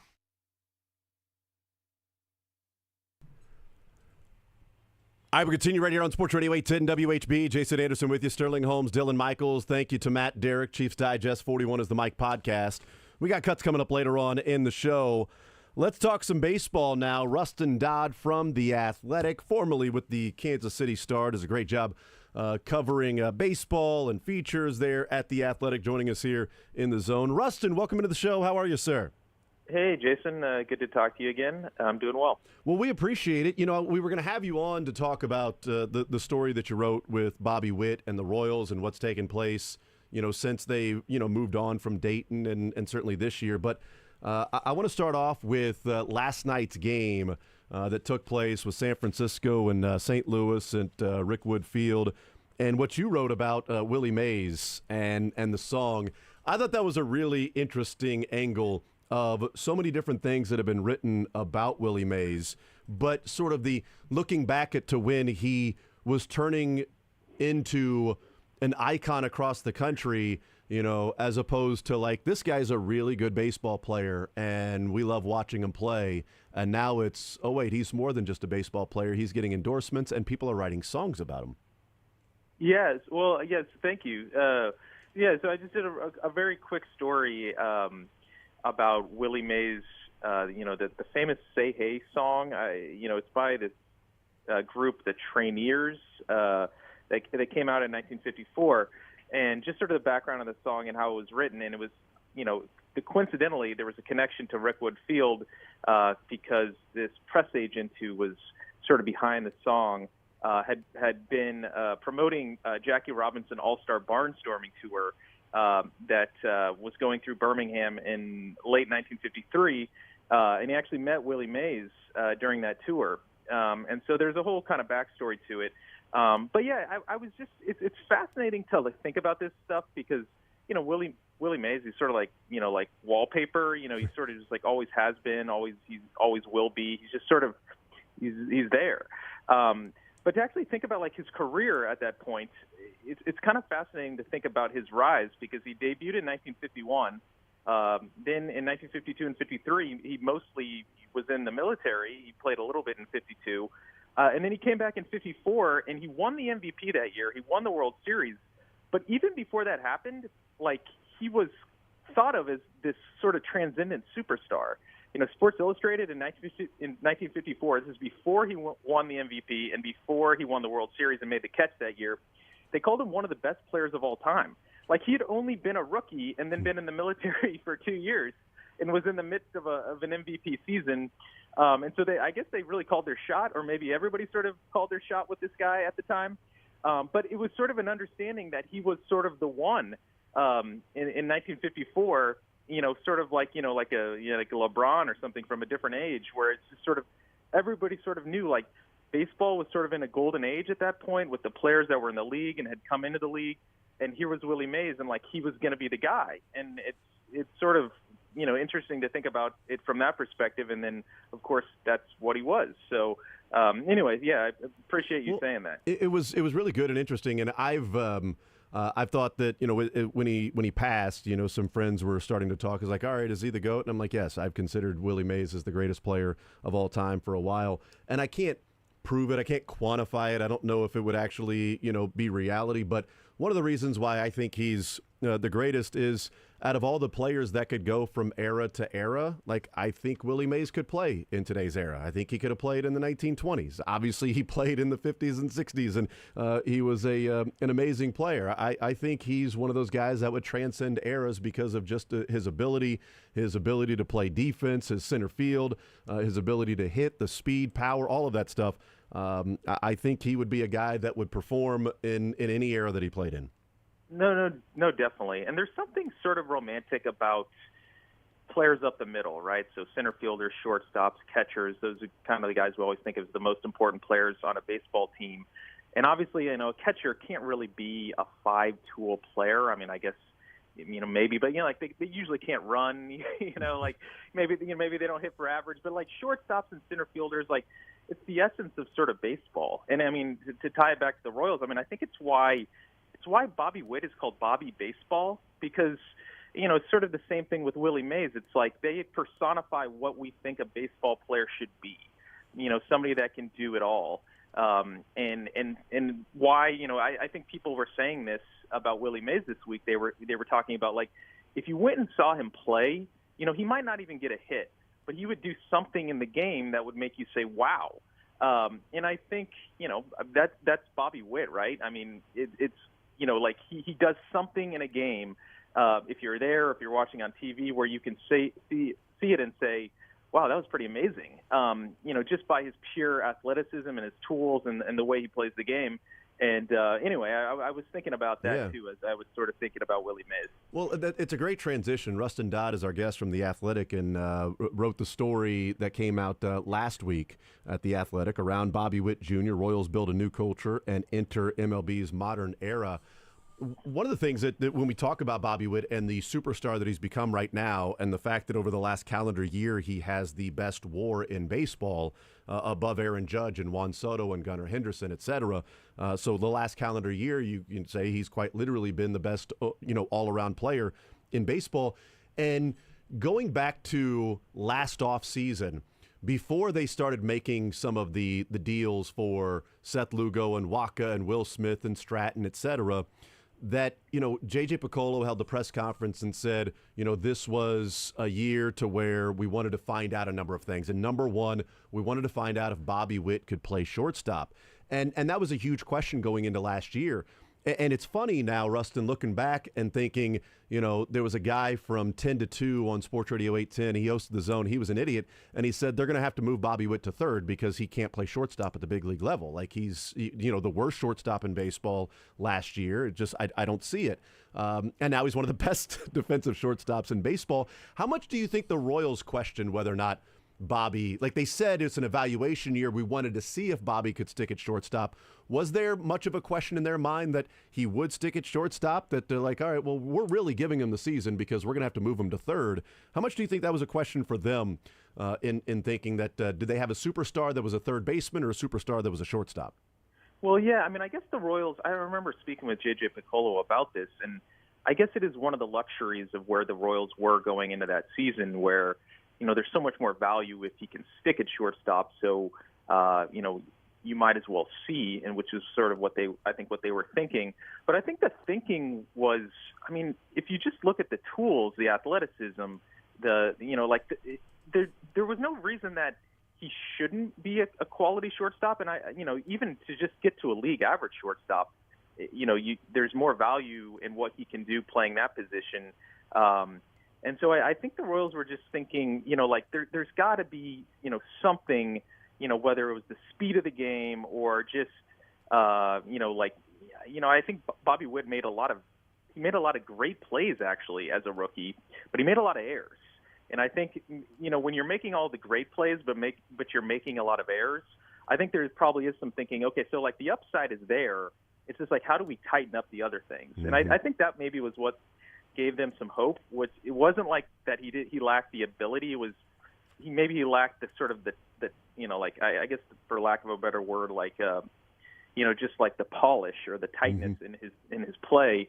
And so yeah, they wanted to give him a shot. And yeah, I don't know what I thought in terms of if he could stick at the position. I guess I was probably kind of agnostic on that point, but I definitely did not think that he was just going to immediately become one of the best shortstops in baseball. That did not seem that didn't seem likely based on the metrics that we saw as a rookie. So that's obviously is a credit to Bobby Witt, and it's a credit to the Royals too for believing in him, and then maybe just kind of working with him as well.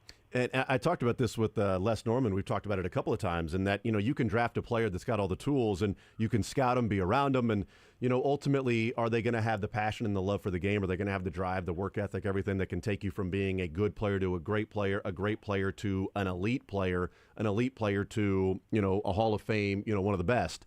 And for Bobby Witt to take his rookie year and to leave that rookie year and spend the next couple of months with his own coaches back in his hometown and rebuild his entire defensive approach and footwork starting from the ground up, is an incredible level of humility for a bonus baby and the number 2 pick in the draft and a guy nicknamed Bobby Baseball to say that, you know what, it was not good enough, it was bad, and in fact, I got to start from the ground up. My swing is fine, all right? The hitting, that's going to come. I feel confident in that. But if I want to play shortstop, I'm going to have to do something here and to start from the ground up. And a lot of it was what you're talking about, the polish of why are you making these errors on routine or semi-routine plays, and you're making these spectacular plays. How do you make the routine plays? What's the problem? And they identified like his first half step was wrong, and he was doing some wasted motion. And now he's one of the best shortstops in baseball. And I don't know how many 21-year-olds would do that and spend the offseason after their first year in the majors going, let's start over on this very big aspect of my entire game. No, I mean, I think you see the intangibles, the stuff that Royals saw, when he was in the draft, the stuff they saw coming up through the system, and just the J.J. Picola told this story to me, and I think he might have said this on a national interview recently. But they were at the alternate site during 2020 during the pandemic season, and Bobby's still in the minor leagues, obviously. And they were playing a inter squad game, and they didn't have enough players, so there was no left fielder.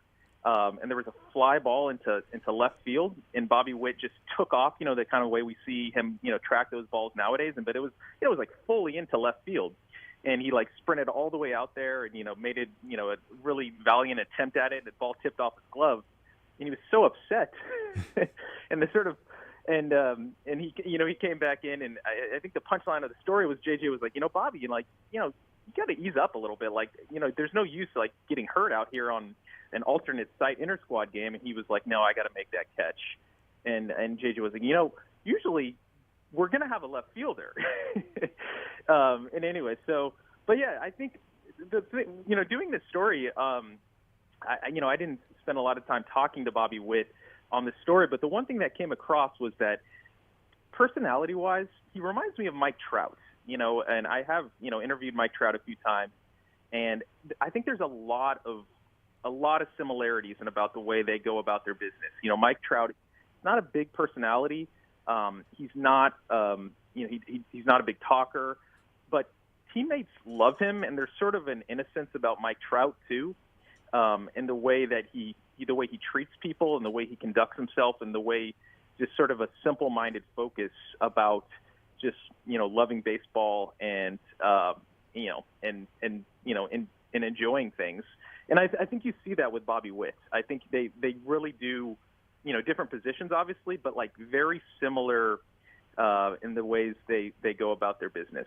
Visiting with Rustin Dodd from The Athletic, and the story that's out there, you can go and read it. It's around Bobby Witt Jr. Royals build a new culture and enter MLB's modern era. It was a franchise-changing offseason for the Royals, and not just from what they're doing right now and being 8 games over 500, even with the stretch of baseball that hasn't been great over the last couple of weeks. But they don't have 3-4 years of Bobby Witt, and they're not examining and analyzing whether or not they should trade him and what can you get in a trade, and et cetera, that we've seen so many times with the Royals and Royals players that come up. And it's like, all right, well, you got enough out of them, now trade them and see what you can get back and get a king's ransom. And in the story, I thought it was interesting when, the week before Christmas that they got the first counter from Bobby Witt Jr.'s camp. And I thought that was pretty interesting, because it makes total sense that if they don't counter, if you offer something to them and they don't counter, well, then they're really not interested in signing. Or as JJ put it, they could have countered and said, we want $600 million. Okay, well, then you're not willing to sign. And it almost sounded like, Rustin, that counter and being in the ballpark of what they were looking to pay him was the first time maybe the Royals realized, hey, he wants to stay and be around, and we're not dealing with somebody that's going to get just the most money, and we don't have to worry about trading him. We can get this done. Yeah, well, I mean, so, John Sherman and J.J. Picola, they had met with Bobby Witt and Bobby Witt's father in September while the season was still going on. And it was just very preliminary discussions about, we would like to talk about an extension. But I think at the time, the Royals just really wanted to know, what Bobby Witt's, desires were. Like, what did he want? Obviously, you want security, you want money. I mean, obviously those are obvious things. But Bobby Witt was pretty clear that he wanted to win, and he was curious about, just the plan moving forward, and if the Royals were able to put guys around him. And so that's the context of September, and then so October comes around, and then they go to the winter meetings in the off season. The Royals make their first offer, and I think there was the Royals they wanted to try to sign Bobby Witt. Obviously, J.J. Piccolo even says this, on the record. Okay, they have Bobby Witt for 4 more seasons.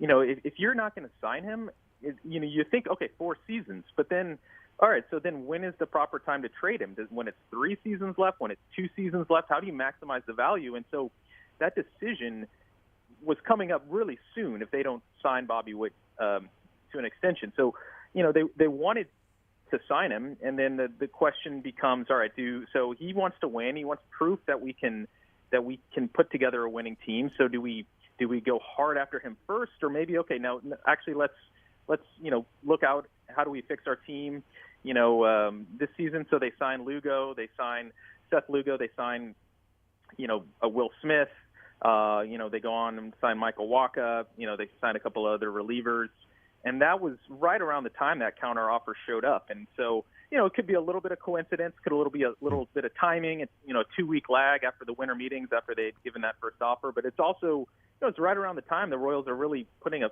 flag in the ground and saying, hey, we think we can compete in the AL Central.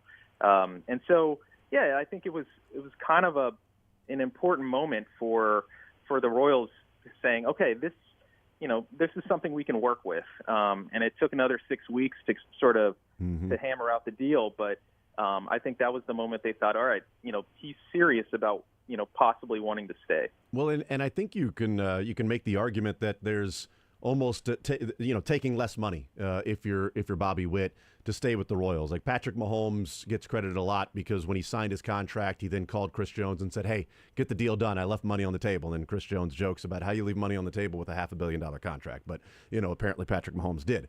And it comes across really with the timeline of Bobby Witt saying, look, this is what I want. I want to win. I want to be around a team that I believe is serious, that can build around me, that will put some people around me. And it isn't just it's Bobby Witt and then, a bunch of also-rans and the guys who were extras in movies, okay, the unknown henchman that's just there.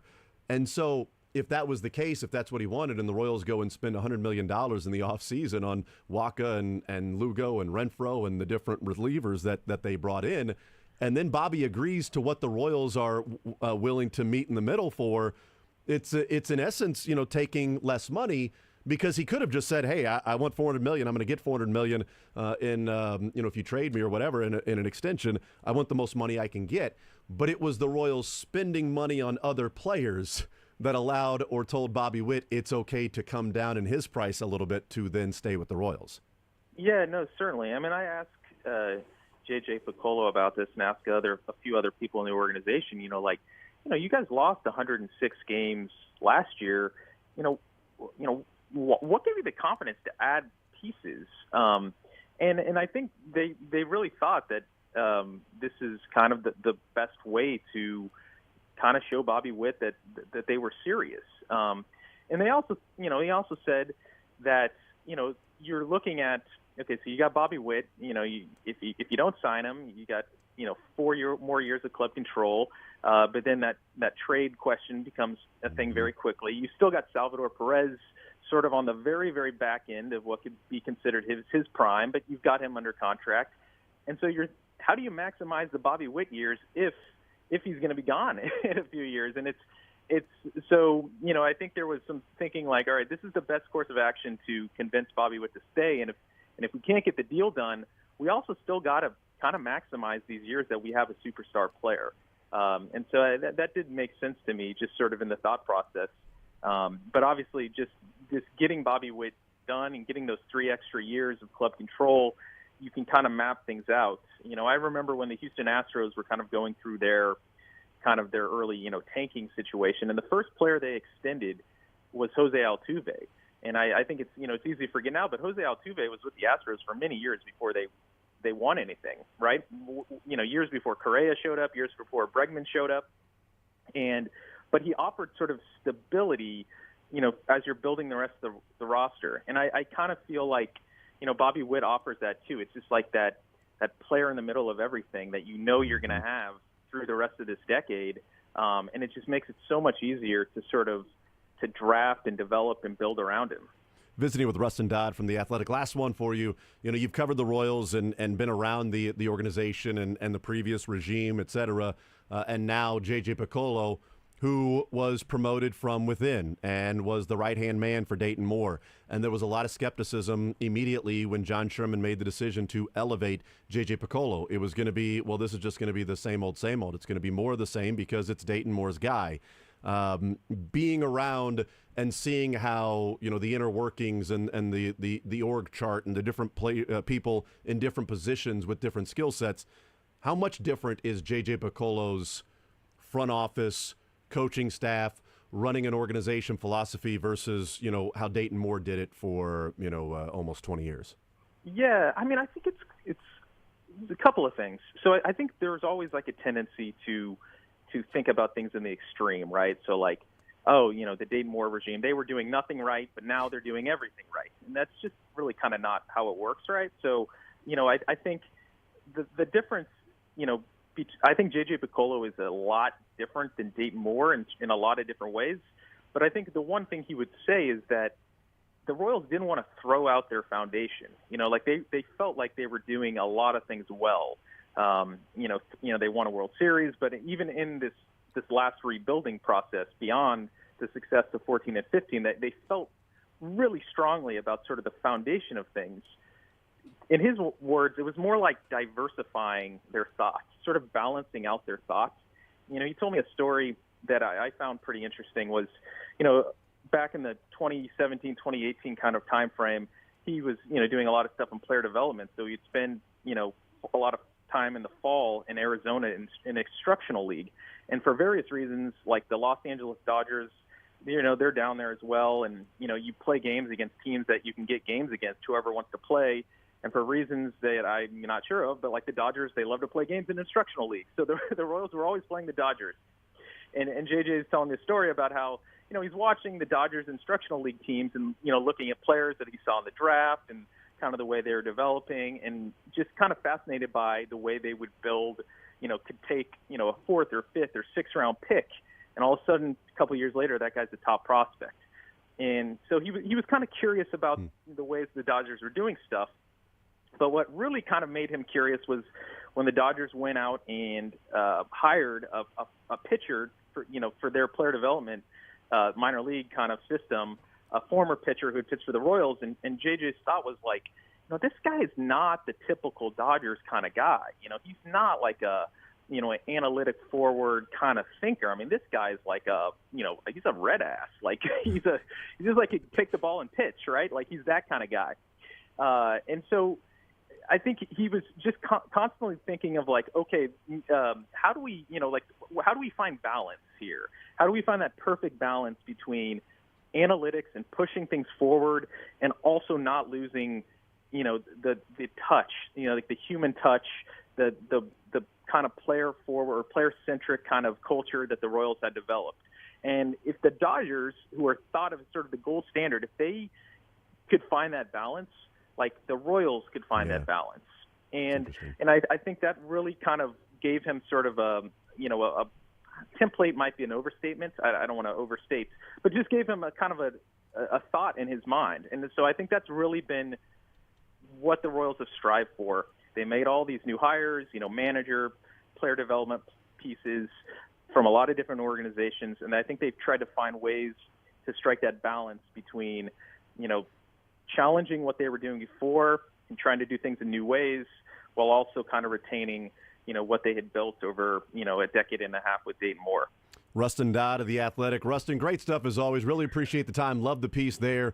And obviously the book is fantastic, Kingdom Quarterback, that you wrote, that's out there. If people have not had a chance to go and check that out and read it, they certainly need to do so. A really, really good piece on a book on Patrick Mahomes and the history of Kansas City and everything and that impact. So thank you for the time as always, man. Really appreciate it. Great stuff, and we'll catch up down the line.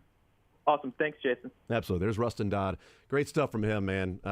Again, it's a really cool piece at The Athletic of the Royals, building around Bobby Witt. And it incorporates, what J.J. Picollo has done differently than what Dayton Moore.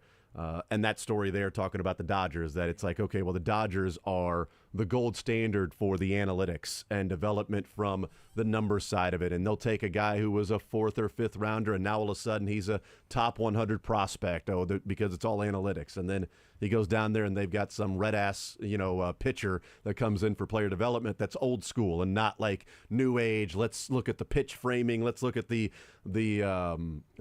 shaping of this particular fastball or pitch. It's just sort of like, go pitch, And he's like, wait a minute, hold on.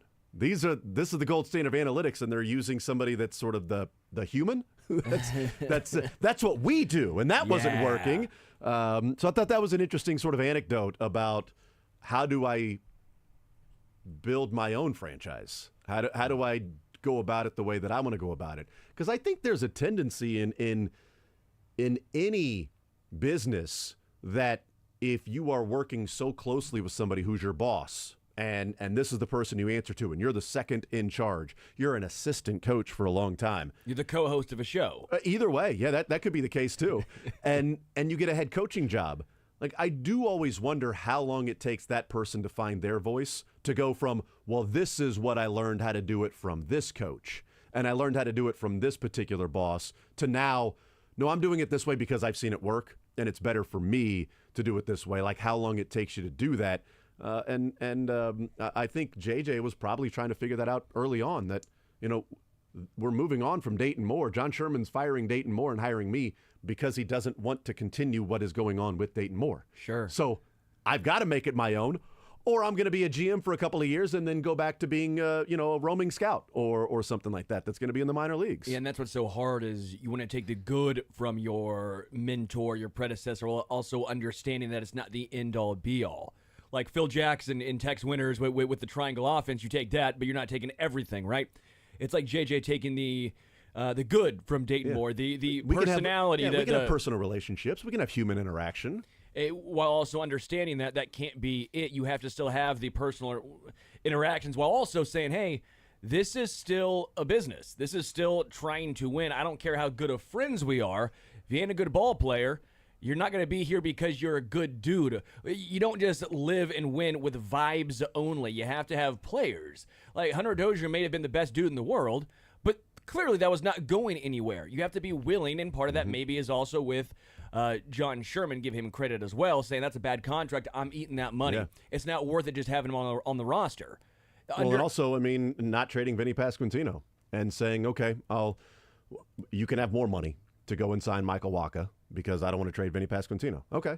And maybe that was the difference. Maybe that was the one little difference between Bobby Witt, because if they get Jesus Luzardo from the Marlins, but they trade Vinny Pasquantino and they sign Lugo, they make these other signings, is Bobby Witt as willing to sign a long-term contract if Vinny's now gone, as opposed to, oh man, they were going to trade Vinny and JJ didn't want to do it, so JJ went to ask John Sherman, we need a little more money to sign a starting pitcher, or we have to trade Vinny. And he's like, okay, we'll go sign a starting pitcher. We're not going to trade Vinny.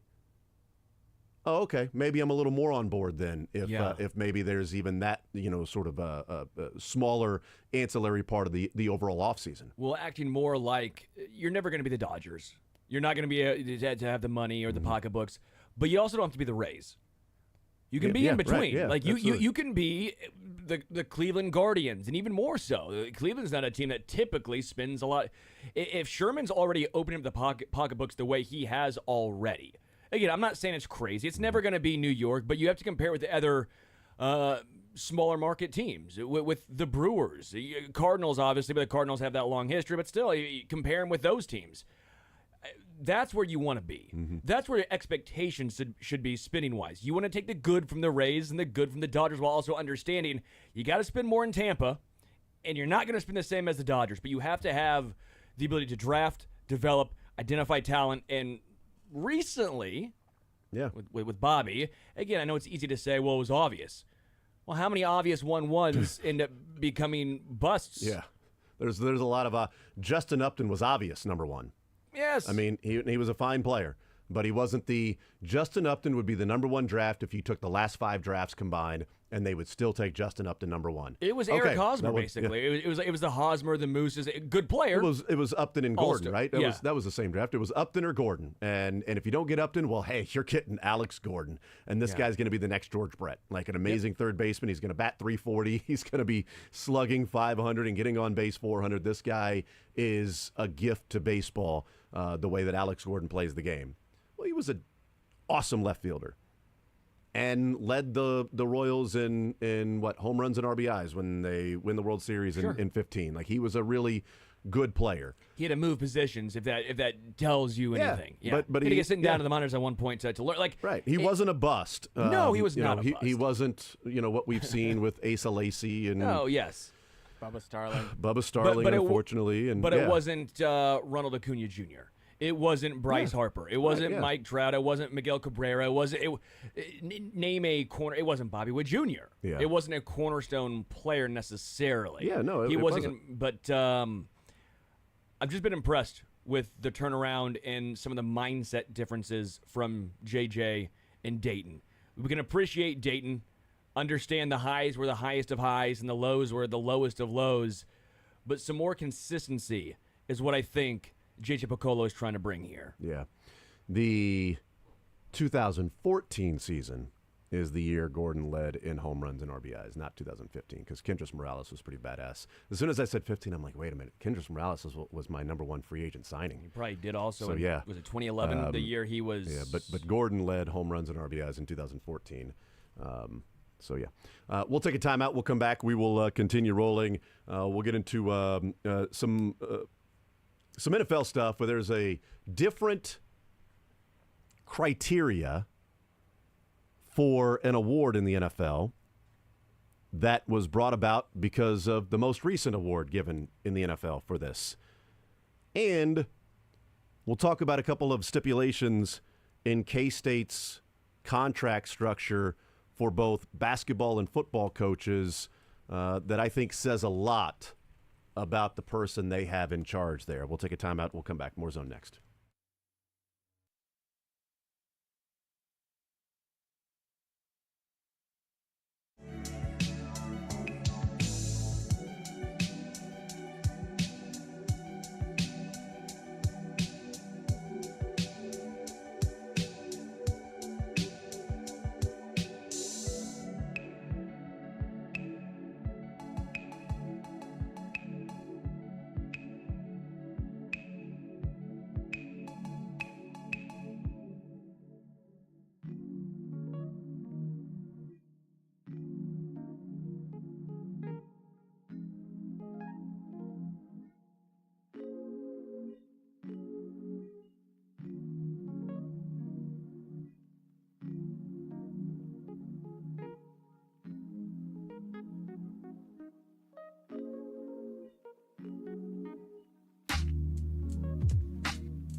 All right, thank you to Rustin Dodd joining us.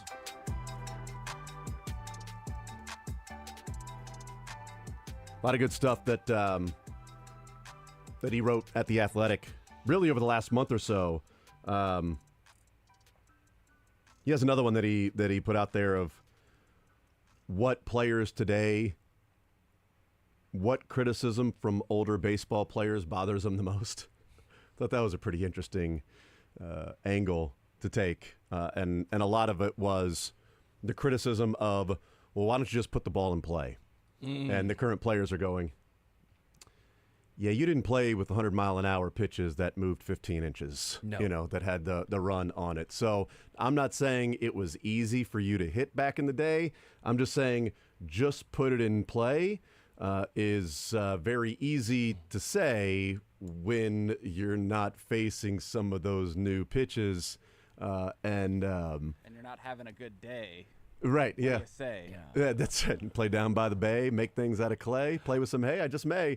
And the flip side, the pitchers sort of annoyed as just throw strikes. Why don't you guys throw strikes? And one of the pitchers was like, yeah, your strike zone was twice as big as ours back in the day. I've seen some of those highlights and the strike calls you were getting. We're striking out 14, 15 dudes. That ain't my strike zone these days. And also, we don't get to use spider tack anymore, so we have that's true as well. Full pat down after our innings. Yeah, that's right. But I mean, I do think there's something to those responses from current players as to the criticism of just put the ball in play, right? I mean, why is it's all strikeouts? It's It's all about the launch angle now for some of these players. Maybe for some, but it also could be about trying to just make contact with pitches that are incredibly nasty, that didn't used to be that nasty. What I always say is, I don't just think the top-end guys got better. It's the back-end guys and the relievers and probably starters 3, 4, and 5. Like Walter Johnson, again, just Walter Johnson would have been a stud in any era, right? Kurt Schilling would have been a stud in any era. Jacob deGrom would be a stud in any era. Yeah. It's not the elite guys that I have questions about. It's the who was pitching after those guys. Mm-hmm. 2, 3, 4, 5, and the bullpen has improved dramatically in the current day and age of baseball, right? Yeah. That's where my...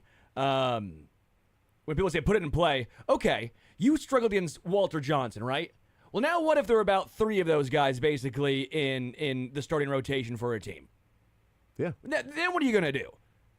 It's just that's where I think the biggest, and that's how I think almost all sports are. I think the NBA, you go back, again, this is probably a horrible argument here, but like George Mikan would have been good in any, like with technology and all that stuff. He developed an entire series. You understand that you get better with your right and left hand with the Mikan series? But like, do it every once in a while, Sterling. Then come talk to me about what George Mikan did. I used to do the Mikan drill, hated it. Wilt would be good. Wilt would have been good in any era, right? But it's the other guys who were playing with him. When even like Jordan would be good in any era, right? The question is, would Steve Kerr have been a useful player in any era? Would that's what it comes down to, is the role players. I think that's where you see the biggest elevation, generation after generation. Well, I think we have, as the years progress, we've got more and more skilled and talented players than we've ever seen. Because there's technology, we do as a species, we do evolve, so bigger, faster, stronger, etc. But we're seeing, and it's like, well, these guys aren't lasting into the 7th inning. Why don't you pitch more than 5 or 6 innings? We would throw complete games. We took the mound and we didn't come out till the 9th. And one of the responses was, yeah, the strike zone was different at the time, and with the advent of what the bullpen is doing now, with 1-inning specialty relievers that are max effort throwing 100 miles an hour, it doesn't make as much sense for somebody to be on pitch 105, 110, 115 in the 8th or 9th inning when I can go and grab a guy that's going to throw 100 out there in the 8th or 9th inning. Well, but we went 9 innings, right, but I would love to go 9 innings. I probably could. But winning the game, it's more advantageous for us to go and bring this guy from the bullpen to go and shut down. It's just different. It's a different game in today's game than it was in baseball, than it was really ever. Because we saw pitchers throw 2, 3, 4 times in a week back in the day, in the 10, 20, 30s, right? And then we saw pitchers that would just consistently have complete games. You started a game, you went 9. And that has evolved over the years, and we're seeing stuff that we've never seen before. We're seeing defensive play that is phenomenal, that's covering ground, etc. Some of the shifts that are going along because of the advanced analytics of what this particular person does and where they put it in play, and what are the more likely results of where that ball is going to land or roll to, or what hole they need to fill up and cut down on. It makes it more difficult. But it was an interesting read from Rustin Dodd at The Athletic, just going through some of the things that he wrote about recently, and that being one of them, and just hearing from the players and surveys of what their biggest complaints are about former players' complaints. I also think it's interesting. I think the 90s was when you saw the shift, the 90s to the 2000s with starting pitching in particular. Like Pedro Martinez in 1997, 241 innings in 31 starts. I got to break down the number. That's like 8 innings a start. I mean, that's like 8 innings a start. He had 13 complete games that year, right? Yeah. And then you get to, I want to do it before he gets injured, really. He had 31 starts. He went down to 186. Then he went down to 199. Then he had a couple of 217s, but he was even the outlier for that.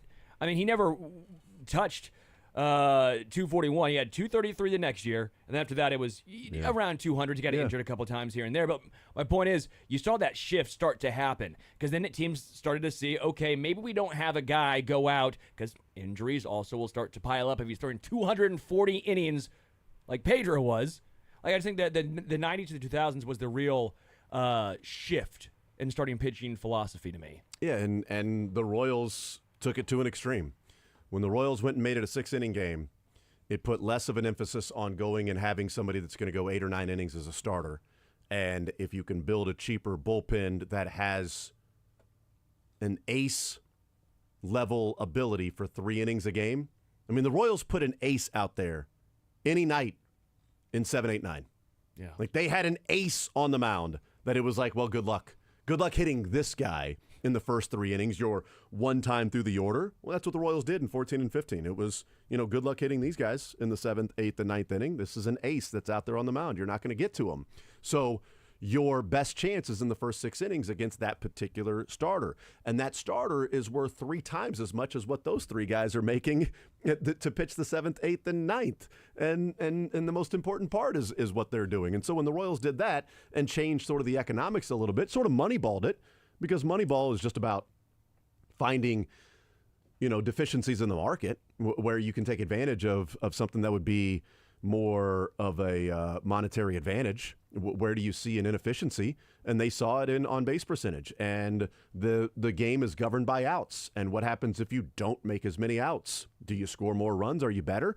Now, it's good to have Zito and those guys, the big 3, along with an MVP in Tejada. It's good to have those guys. Yeah, you're not just, Scott Hatteberging your ass to a 21-game winning streak, right? You're not just going to on-base percentage your way to go and win those things. You're not Chris Pratting Guardians of the Galaxy your way to go and changing to first base. There's a lot of other things that went into it, but it was trying to find an inefficiency in the market. And what the Royals did was, we can't afford to have amazing starting pitchers. We're going to build the best bullpen that's going to go out and look like an ace for 3 innings. And now a lot of teams are doing that. I was about to say that. The Yankees, and now, the year after, they would just go and spend on relief pitchers, it felt like. And now teams are doing that. And so you don't have that advantage if the Royals are finding that. So what's the next one? I don't know. But that's part of why, we're not seeing pitchers go deeper into the games, and it'd be great if they did. Yeah, it would be awesome.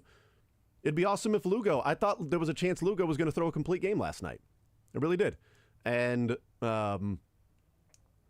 he got to the 7th inning and got 2 outs in the inning, and then a double and a home run happens, and a walk, and he's out of the game. And it's like, well, that sucked. That fizzled away pretty quickly because he had like 70-something pitches with 2 outs in the 7th inning. Like, that guy's going to go a complete game with how efficient he is. Didn't work out. Decided to go to MacArthur in the 7th inning early, for Matt Quattrero. That was we're winning this game, by the way. That was also a Matt Quattrero strategy of we ain't losing this one.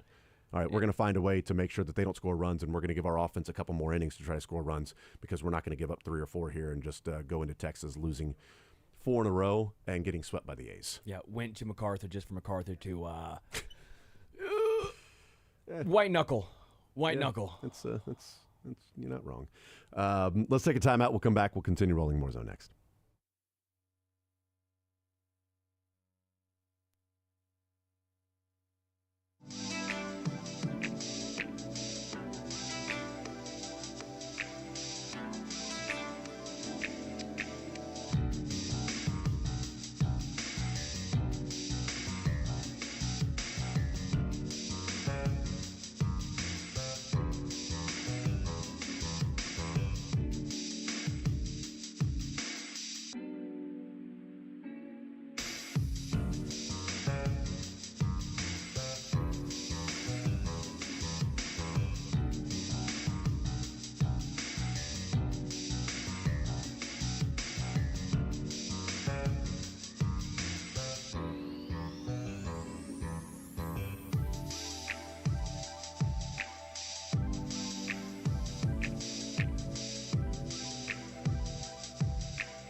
wrapping up this hour. Coming up in the next hour, we will talk about the NFL. We mentioned an award that has different criteria. We'll talk about that. And also, Jerome Tang, the details of his contract extension have come out. We're going to do some of that as well, and what it means for K-State, what it means for he and Chris Kleiman, parts of their contract. So we'll definitely get into that. We also talked a lot of Royals in the first hour about what Freddie Fermin is doing and really trying to find a way to keep his bat in the lineup. And I think that's what Matt Quattrero talked about last night, about needing to do that because of how he's swinging the bat, getting the 2 home runs yesterday. Bobby Witt releasing a lot of frustration on that home run that went 430 feet. So we talked about that as well. We'll continue our conversation with that. Some NFL, some college sports, all that still to come.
All right, we continue right here on Sports Radio 810 WHB. Jason Anderson with you, Sterling Holmes, Dylan Michaels, heading up until 2 o'clock. We've got cuts before the show is over.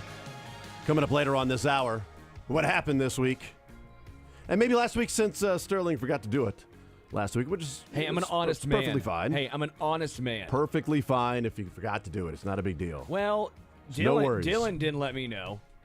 Dylan. All right? Dylan. Yeah, let me get the tire tracks off my back here. Dylan. Oh, wow. from Yeah, that's that, right. Bus that just hit me. That's right. It's a small bus. I mean, come on. I'm Threw not him right that under big it. of a dude. Threw him right under it. You're going to get up just fine. It was moving. Okay? Threw him right under it. It's like a Lego bus. 913-912-4810. We talked a lot in the first hour, some baseball. We talked about the game last night at Rickwood Field and Bob Kendrick and how amazing he has been to the city and how much of a gem and a treasure he is with the stories that he has and promoting the Negro Leagues Museum, promoting the area, promoting the city. And last night on that broadcast, just one of the more enjoyable parts of watching a baseball game. And it did not matter about the game. Typically, I'm only watching the game because the games, the teams, it matters. Last night I was watching the game because of the broadcast. And San Francisco and St. Louis playing, immaterial. Didn't matter. So we talked a lot about that and the cool part about the Negro Leagues being a part of MLB The Show, which is crazy, and the educational aspect that goes along with it of hearing these stories and hearing about these former players and keeping their memories alive for the next generation of baseball fans that are now more informed than the current generation of baseball fans. And that was a crazy story to hear Bob Kendrick tell about giving the tour through the Negro Leagues Museum to a group of people, getting to the Field of Legends, getting to Satchel Paige, telling the story about all the different pitches that he has, and then asking the group, he's got his B-ball, and why does he call it his B-ball? And the 9-year-old kid knew the reason, because he played MLB The Show. The adults in the room had no idea why he called it the B-ball. I don't know, is it like a changeup? Is A-ball being a fastball? Is B-ball? Well, no, he didn't have an A-ball. He just called it the B-ball because it B's where he needs it to be when he needs it to be there. And the kid knew that because of the stories in playing MLB The Show. That was awesome. We talked a good portion about that and, Willie Mays and the history that's there and playing in Birmingham. And that was really cool last night to have that standalone game. No other baseball games. NBA has done. NHL Game 6 is coming up tonight right here on Sports Radio 810 WHB. So we got to sit back and just enjoy some of those stories. I do love his balls all had different names. Oh, my God. Yeah. Jump ball, B-ball, screwball was the normal one. Wobbly ball, whipsy dipsy do, a hurry up ball, a nothing ball, and a bat dodger. I love that. Why don't you throw the bat dodger more often? I would just throw that every single time. It seems like the one to throw. You know what? I would never throw the nothing ball. I would never because there's nothing to it. Apparently, I'd get shelled every through that one. Well, you just want to pitch to contact. Sometimes you want to make it through the game. Just pitch to contact. I need one pitch to get me out of this. That's the hurry-up ball. I need a double play. That's a B-ball, though, because then it bees where I need it to double play. It bees where I need it to be when I need it to be there. Yeah, but the bat dodger, just use that pitch. Just throw that pitch every time. Did you hear Barry Bonzo last night and what he would do to Satchel Paige? What did he say? Gone. No, well, saying he would take him yard. I'm just like, fine, whatever. Oh, come on. Whatever, that's fine.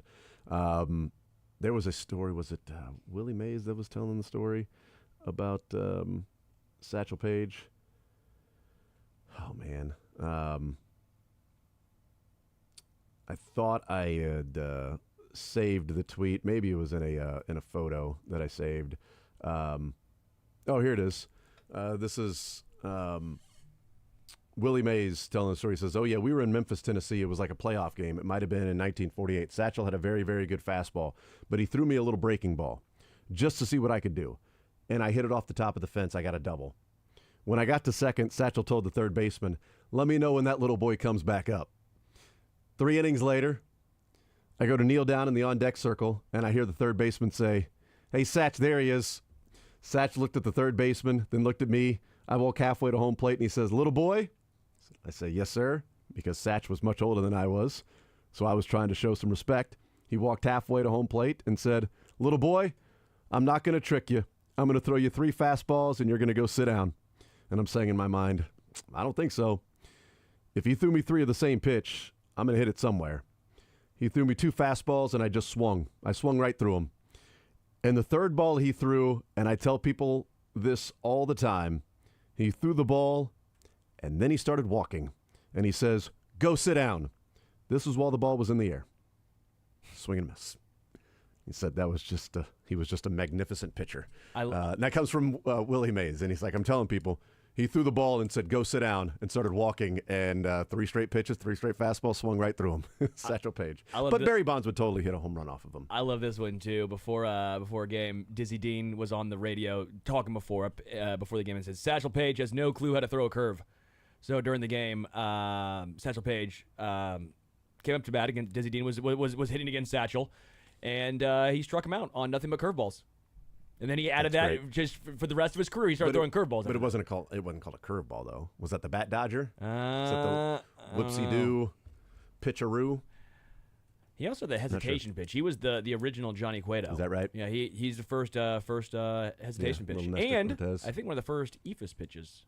Sure, I'll take your word for it, man. The NFL, the Associated Press, is asking voters to consider the following when voting for Comeback Player of the Year starting this upcoming season. Do you see the new criteria, Sterling? I have not seen this yet. This will be fun. Okay. The criteria for Comeback Player of the Year is if somebody died on the field, no matter what, they're the comeback player. No, that's not the criteria. It should be, though.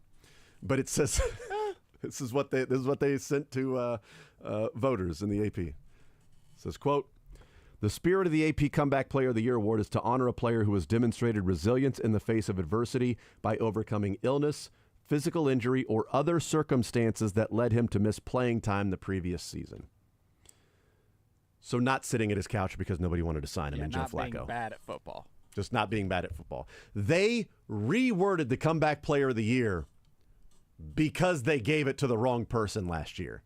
They had to reword it for their own voters to vote, because the own voters voted in a way that the AP was like, what the bleep are you doing? We've created the Comeback Player of the Year award for that guy. For Damar Hamlin. He died on the field and he came back and played. He didn't play great, but that's as comeback as it's ever going to get. Joe Flacco just wasn't signed and was sitting on the couch watching football. Then he come back and he played well. He played well. Pretty damn good. Except he had like 30 interceptions. But other than that, he played well. It's like, well, he's throwing all these touchdowns. He had 4 touchdowns, 4 interceptions in a game. He played well because the expectations were so low. They went 4-1 in his 5 starts and took him to the playoffs, basically. That's cool. He had to get second place in a division that had a Joe Burrow-less Bengals and then his team. And also the someone had to do it. Deshaun Watson wasn't doing it. Right. Well, he was injured. My point, they were all bad. They needed someone to take over so they could make the playoffs, and Flacco did. Agreed, he did. And actually, the Steelers made it, too, as a 7th seed. Yeah. But I agree with Jason. There's no way Joe Flacco should have got this award. I mean, what was Damar Hamlin? Minus 2,000? To live? Or to actually win the award? Win the award, yeah. Yeah, Flacco was like a plus 600. I mean, Baker Mayfield could have been, but then Baker wouldn't have counted, right? Because Baker... Did he die on the field? Well, no, but that's the most he played and took him. Airtight argument you can have for this is that he died on a football field. He came back to life. Yes. Not only did he come back and play, he came back to life. And you know what you're also It's awesome. It's damn impressive. It's a great story. It's Comeback Player of the Year award. I'm not disagreeing, but then basically what we're saying is then all you have to do is play in the game. It doesn't matter what you do in the game. Is that the criteria then? If you die on a football if you died field, on the football field and you came back and played the next year, if you just showed up in a game in a play, I would say that you're absolutely. And also what you're doing is you're taking it away from the first responders as well. That should be their award too. Like they came out on the field and revived him and also kept him alive. Should be named after the first responders. That'd be cool. No, that'd be or named after Alex Smith. Damar Hamlin should be named after Alex Smith. I think that's what I mean. Damar Hamlin didn't even win it, so I mean you can't really name it after a guy that didn't win it. Yeah, you're right. But I've thought it should be the biased, partial, whatever. But Alex Smith almost lost his leg, and came back and played well. But and he won it because he should have won it because good God, look what he overcame to do that. Just as like what Damar Hamlin overcame. I think all you need to know about what the AP thinks about who should have won that award is the fact that they're changing the criteria to make sure that next year somebody Damar Hamlin versus Joe Flacco won't be a discussion. Did Geno Smith win it the year before for the same reason? Like, I stink at football, and now I don't stink at football anymore, so I'm comeback player of the year. I think he did, Well, right? you can find a different award for something Well, like that's that. my Like point. most, The Jim Plunkett Award. yeah, most improved player. Like, do they have the most improved player in the NFL? I don't know. I know they have MVPs. I pay attention to MVPs, which NBA, is what they have the MIP, but I don't know about the about NFL. But then there should be a separate award then for that because don't disagree. Then create one. because they comeback to me. My original thought process before they clarified this, I get what you're saying. Comeback also can mean what Baker did, coming back from being ass. Joe Flacco coming back from being two scoops of ass. But that's their own doing. Sure, Like, but they that's still came back from it. They came back from being an atrocious football player, and they came back and were good. Like They were better than what was expected. much better than what was expected. Is really what they were. Like Joe Flacco was better than what people expected it's called him a to comeback. be. That's fine. That is the definition of a comeback. Clearly not. Well, not according to the AP. Not anymore. What's AP do? Wait, come on. They give out the awards. Come on. They vote on the awards. Okay. What about some random guy with a mic right here? Come on. Listen to this the last guy. 10 award winners here and tell me, there's about half and half here. It goes Okay. Joe Flacco of last year, then Geno Smith, both guys that just played like crap and then are better. Then you go Joe Burrow, Alex Smith, which are both injury guys, and then we go back to the Ryan Tannehills, then Andrew Luck, Keenan Allen, Jordy Nelson, Eric Berry, which is awesome. Yeah. Gronk. Why did he was an All-Pro that year, right? Yep. Eric Berry was. I mean, he was amazing, greatest player in the NFL that year. Or did he come back from cancer? Both. Well, he was also I think an All-Pro that year. Yeah, but he also came back from cancer. Well, of course he was, but he also came back and was an All-Pro. He didn't come back and Okay. play 3 snaps. You mean like Joe Flacco came back and sucked and was just average? Is what you're saying? So he came back and was All-Pro and was amazing. I thought Baker coming back. Mayfield I'm could just have won saying. last year too. I'm just saying. But go ahead, keep going through the names. Rob Gronkowski the year before, Phillip Rivers, and then Peyton Manning in 2012.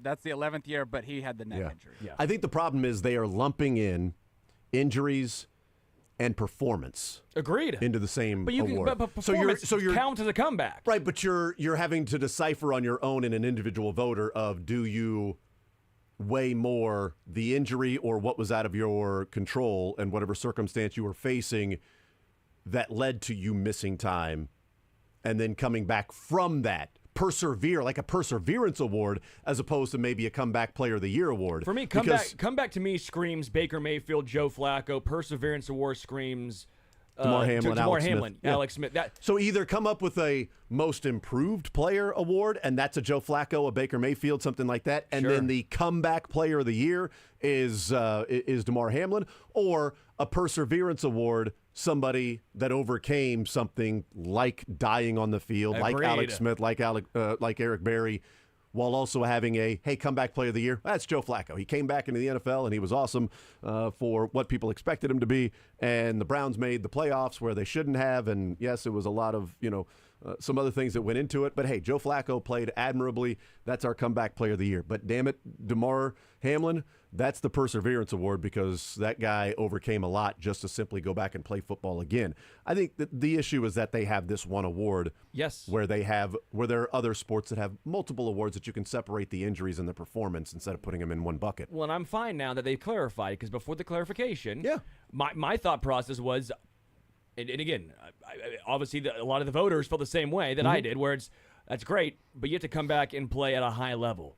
It's not just coming back; it's coming back and playing at a high level. That's what I think was the difference for me.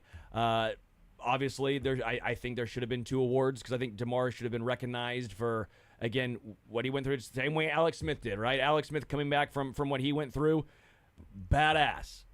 Eric Berry came back and was also an All-Pro. Yeah, he was so awesome. that was like the best of. That's the easy one. That's the best of both worlds. They come back Yeah, and they're for sure. also phenomenal. Yeah, for sure. Andrew Luck coming. Yes, Joe Burrow. Those are easy. I do wonder if, was this the league? Like the AP put out this memo to the voters, but was this the league saying, hey, this was Damar's award. We don't have to tell you who should win the award next time. We don't need to give you the names of the award winners for you to vote on them. We're leaving them open to a vote, but we don't really need to say, hey, just in case you're not already going to, for the NFL's sake, this is Damar Hamlin's award, just so we're all aware that this is Damar Hamlin's award, right? We're all on the same page. Okay, very good. We're going to go ahead and give it to him. That would be the Steve Harvey reading off the comeback player of the award goes to Damar Hamlin. Didn't even have to look at it, right? Damar Hamlin, nice job, everybody. And then they come out and give him the award. Somebody comes and whispers, I'm sorry, folks. I am sorry. I am very sorry. Tomorrow I'm going to need that. This actually goes to Joe Flacco. I just sort of assumed that I didn't need to read the winner here. Or the referee that announced the wrong winner in the fight. Oh, that's brutal. That is brutal. Oh, that was the championship fight. Announced the wrong winner. The referee started holding up the actual winner's hand and like, what? Oh, wait, no, the other person won? I think that's probably wrong. So I don't know. It's just interesting that the AP is now changing the criteria for this. Because also Joe Flacco wouldn't have even been the most improved player. No. Like if you just looked at it as most improved player. Oh, no, yeah. Well, it wouldn't have been Joe Flacco. No. I mean, there was plenty of others that, had. Karloftis was Legarius Sneed. Legarius Sneed may have been the most improved player. No, but I think comeback player to me, is what Flacco and Baker Mayfield did. I think Baker Mayfield is getting kind of overlooked in this situation personally. And I think the Perseverance Award, or however you want to phrase it, was Damar Hamlin. Yeah, and if you want a most improved thrown in there, I'm fine with the awards. I think they're fun. The NBA has a plethora of awards. Baseball has how many Silver Sluggers, how many Gold Gloves, how many...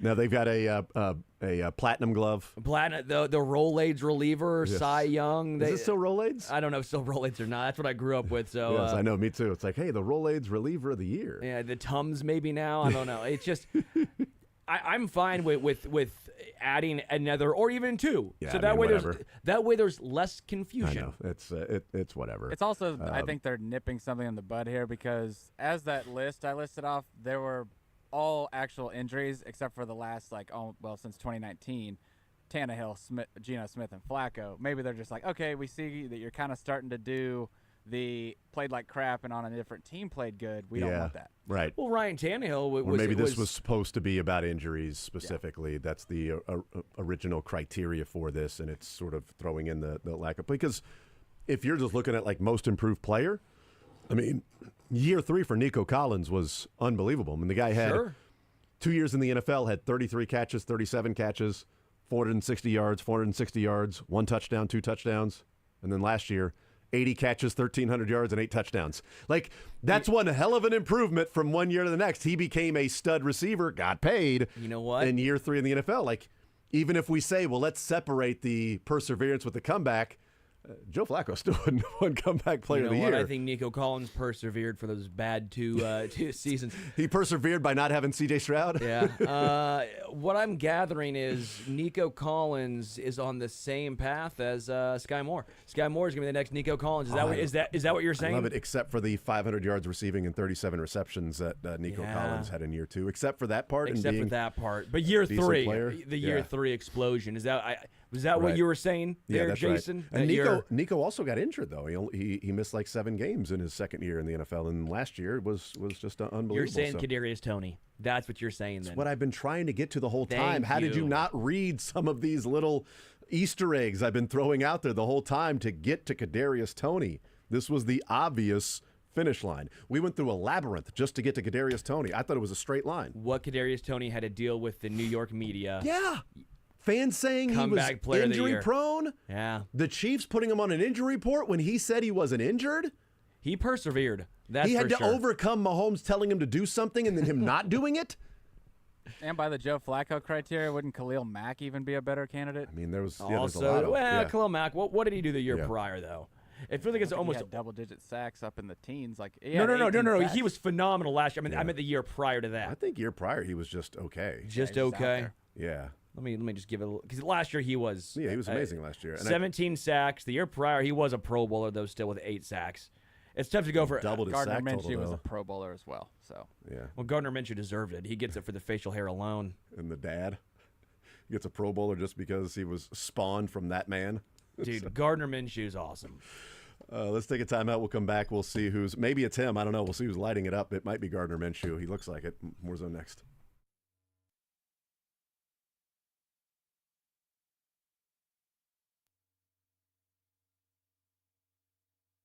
All right, one more time before I leave today. Go check out Greenlight Dispensary if you want to save.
lighting it up.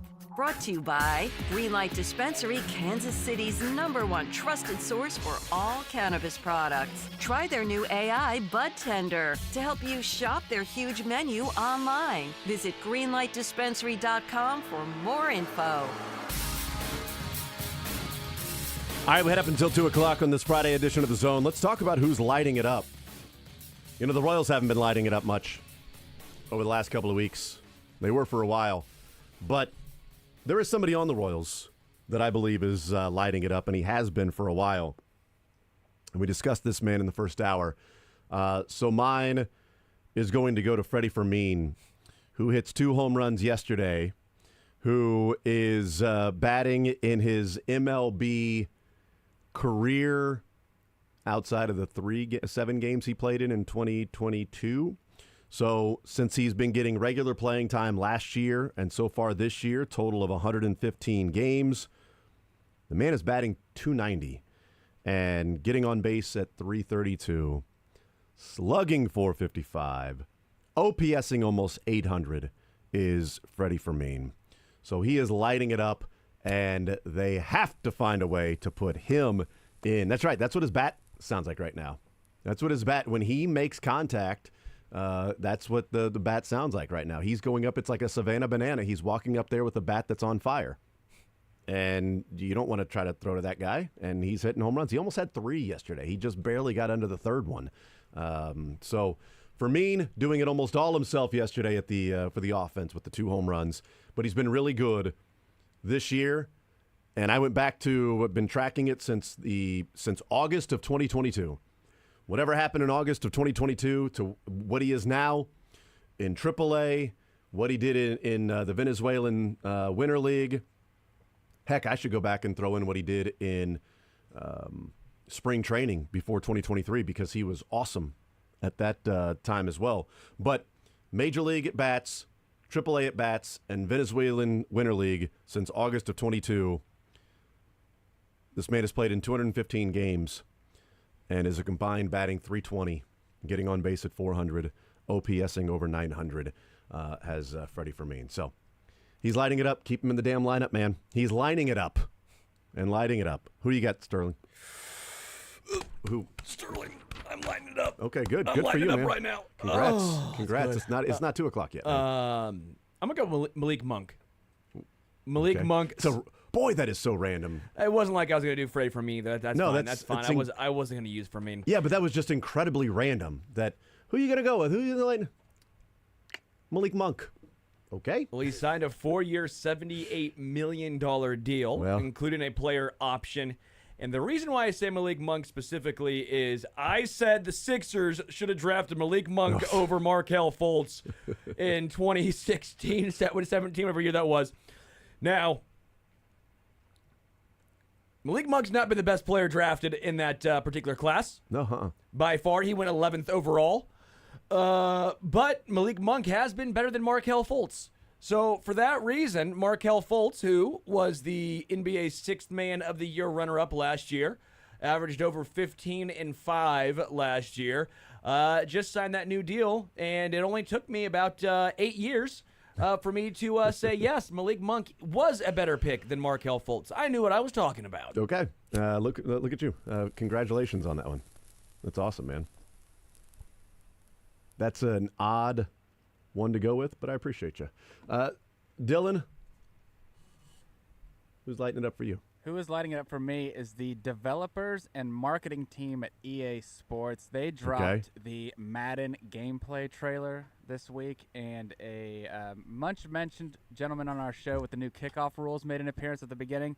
They put Justin Fields returning kickoff. I thought you were going to say Justin Reed. No. Kicking Another off. Justin. He's a little less happy about his role on kickoff, but he is actually the kick returner on the very first kickoff of the trailer. That's amazing. And it sent Steelers fans off, and then everyone dunked on Steelers fans for it. So Steelers fans are getting mad about that? Just a little bit, just Why? because, when you have 2 quarterbacks, you have none kind of deal. So it is a little bit of a... I think it's fun. I think it's hilarious. It plays on, something that became a topic with this kickoff rule, in that, how are different special teams coordinators and different teams going to go about implementing the new kickoff rule, how they're going to take advantage, what's the most advantageous place to use your kickoff returner on the roster spot. And then it was like a random story out of OTAs in that, Justin Fields was returning kicks the first day he was at OTAs with the new team. But that's the only time he did it. Was like a couple of times, and now he's on the game. Is fantastic. I agree. I think it's awesome. I just know that Steelers fans don't like to be the butt of jokes, and nobody does. Nobody does. But yes, they're fine. I don't even think that would be. Is that being the butt of a joke though? I mean, I guess if they could take it that way. Believe me, as someone who follows many in Chiefs Kingdom, there is some sensitivity to Chiefs Kingdom on Twitter, so this is not throwing any stones here. Okay, this is not acknowledging of the pot and the kettle of being the same color. But this particular one, I wouldn't see it as being the butt of the joke or them making fun of Justin Fields. I would see it as just sort of like a funny, playful, that Justin Fields was back returning kicks, so we're going to do that. Because they could have chosen any team and any player to return kicks. That's why I kind of know why they're upset, is because Justin Fields is in his mind, he's a quarterback. Exactly. So he's going to be upset for sure, because that is a bit of a slight when you were drafted in the first round as a quarterback and you're returning kickoffs on the video game. When they literally brought in Cordero Patterson for that role. They literally brought in Cordero Patterson this year for this. He's actually on the kickoff with Justin Fields. They do a fake. And is it really both of them? Yes. You can't make it up. What would have been great, though, and now I'm just thinking about it, what would have been awesome is what if they showed that and it's number 9 for the Chiefs catches it and then takes 5 steps forward and then rugby laterals it over to, I don't care, anybody on the Chiefs at that point, returning the kick. And it was, hey, look at that, Luis Rizama. That would have been fun. That would take just a little bit too much development for Madden creators, because I don't know if you know, it's actually the same game as the one you had in 2004. So that would take a little bit more coding. There's not as much creativity there like MLB The Show or anything? They don't do that very I love when they add the new animations, and you're like, that's just the same animations from 2016. That's all you've done. It's the exact same one. This just looks like Tecmo Bowl. What did you guys do here? Have you done anything? This is Joe Montana football. The announcers are still like, wow, Peyton Hillis up the gut. They still have Madden on the call. How? And he's just calling every Cowboy running back is Emmitt Smith. Is John Gruden still the head coach of the Raiders? What? No, it's Art Shell. Why? He wasn't on the email chain for this year's. They took him off the work. They took him off the email chain. Let's if you're going to email John, it's just going to be reply John's emails directly. aren't delivering anymore. Yeah, you're not going to reply all, okay, with John Gruden. You're just going to reply, okay? He has to individually send, or blind copy a lot of people. I'm not sure, but he has to individually email people. He can't just be in a public forum anymore of these emails. He can't just have a lot of different people getting their eyes on his particular emails. So, I didn't know that about Madden, that it has not gotten very creative over the years, it's still this is actually the most creative they've gotten. Is by putting Justin Fields back. And changing the kickoff rules, And they didn't even change the kickoff. No, it's not even their choice. They have to, And it's not even what if they didn't change it? They just left it as is. Just that's too much work, guys. We can't do that one. I'm sorry. We didn't get enough time. It's what are we supposed to do in the entire year? I mean, come on, we're changing. You know how many players change teams? We've got to change. We've got to update settings. We get yelled at about who's a 99 and who isn't. We got to have the time to meet with them and give them their gold 99, because that's always important for promotions and marketing and everything. We got to do those things. How can we possibly come up with the new kickoff rules? I don't know. Got to give a lot of 98s. Lot of 98s. Sorry, man. We don't have time. Ran out of those gold. Our guy's actually out chains. sick for like a month, so we're not going to be able to do that. So everybody's at 98. Yeah, Mahomes, sorry, 98, right? Did that work for you?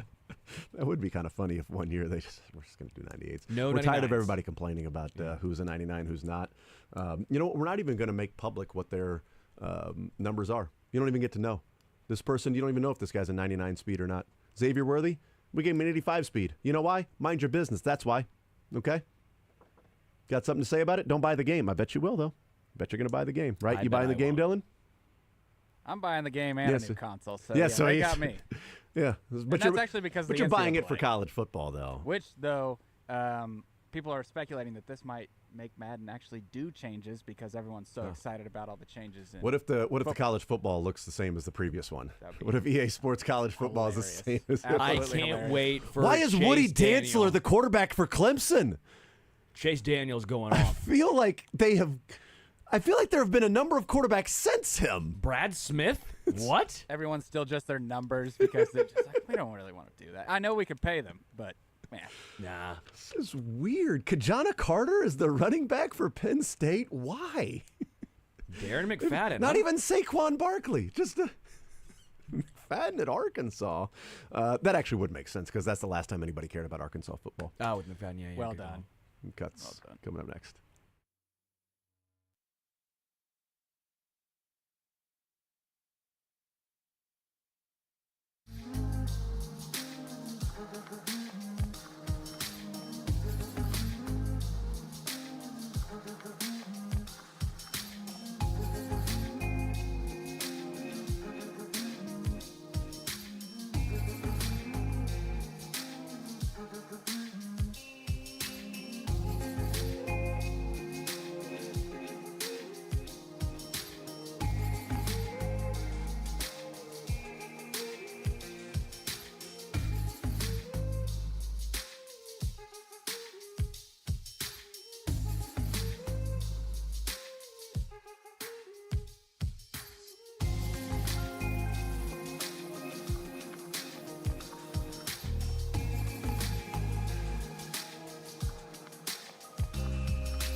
nothing wrong with that. Like, get that shit right. Yeah, but there it is. Absolutely. Like what? A lot of bleeps on that, John. I just love how like incredulous Sherm was. Like, what? Why? Like, just what? Why? You know this has to get bleeped out. But it's getting dumped. Like, Yeah, it's like you know. you're like, yes, you're a cusser. We get it. We understand what it, like, no, I'm going to tell you exactly how. Here's an example of me cussing in a practice for these little kids. Keep going, Dylan. Gary Dieter tweets 4 days ago, need some good high school defensive backs in KC. Hit my DM. You looking for defensive backs for? I had a low self-esteem after what happens with the Yankees, so I'm just trying to dust some kids up real quick. Did you get any responses? Yeah, I got a couple kids coming out. Gonna embarrass them. I think he's half joking. No, he's gonna try. He's Sure. gonna. I'm not sure though. Keep going, Dylan. How'd the bachelor party go? Oh God. Oh, it was great. Great time. Where'd you go? He went to Bonita Flat. We did not. Bonita do that. Flat. We I went said Bonita Singular. Flat. I know. we went down to the E3. Not that I know what that is. What is it? Huh? What are you talking about? Singular. Singular Bonita Flat. The- Bonita Flat. Keep going. There's several people. Oh, on wow. Kids in our Jesus, all section. new day. Ooh, don't be sitting next to me. You know? I'll put Swartz next to you. I'll kiss him. I know you will. You know? I think I've seen it. I haven't seen it. I don't know. The initial thing was, which one of you is Corey? We all pointed and left. We're like, nope. I'm not getting Nick. I don't be doing I thought he'd be taller. Corey would be taller. Sounds taller on the radio. I don't disagree. Royals about $1.5 billion. Chiefs are going to be over $2 billion to build the dome / what I would hope is retractable roof. Retractable roof. Got it, Dylan. Retractable roof. Didn't go down that road. We don't need to call back to anything that took place like a year ago. Sure. The glitch in the system. I just could not get it right. It was weird. It sounds like the ABS is giving Dylan IBS. That was a great line by Les. Appreciate you, brother. Great line. Keep going. Is Jack Daniels whiskey or bourbon? That's whiskey. Oh, I think you know the answer to that one. Come on, Jeff. Don't try to fool us.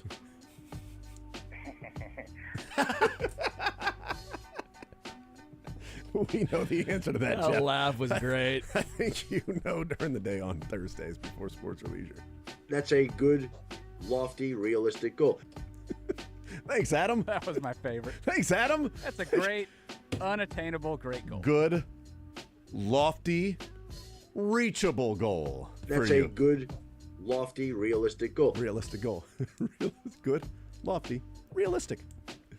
I'm going to sit there and say, can you char my dog?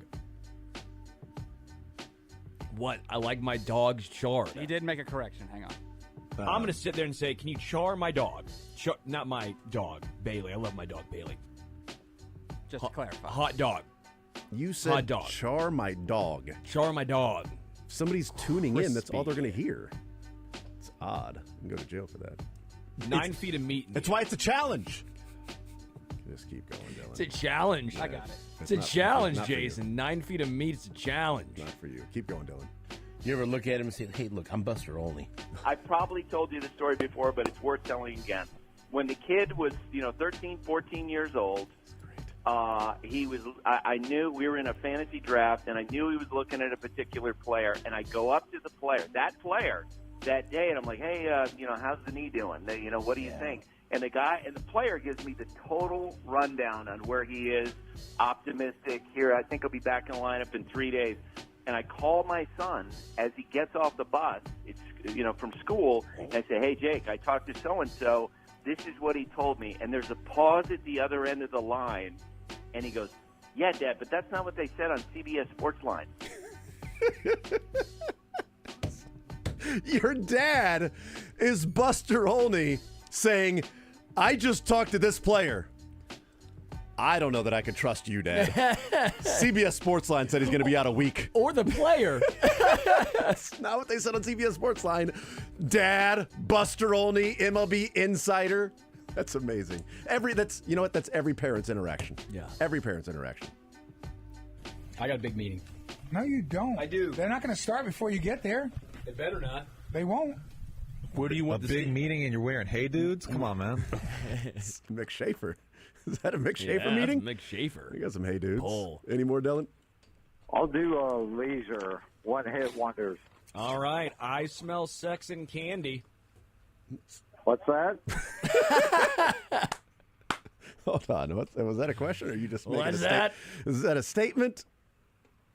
A lot of domes grow at that age. A lot of people's domes grow. Good for you. I'm just trying to make it. All right. Anything left? Ice cold beer in one hand, rod in the other. Tell you what. It's good times. What, Jason? Nothing. Nothing at all, man. Hey, you enjoy your weekend, Sterling. Hey, you too. Thank you. I appreciate it. Everybody listening do the same as well. You too, Dylan. We're going to get out of here. too, We'll guys. talk to you on Monday. The program, it's up next.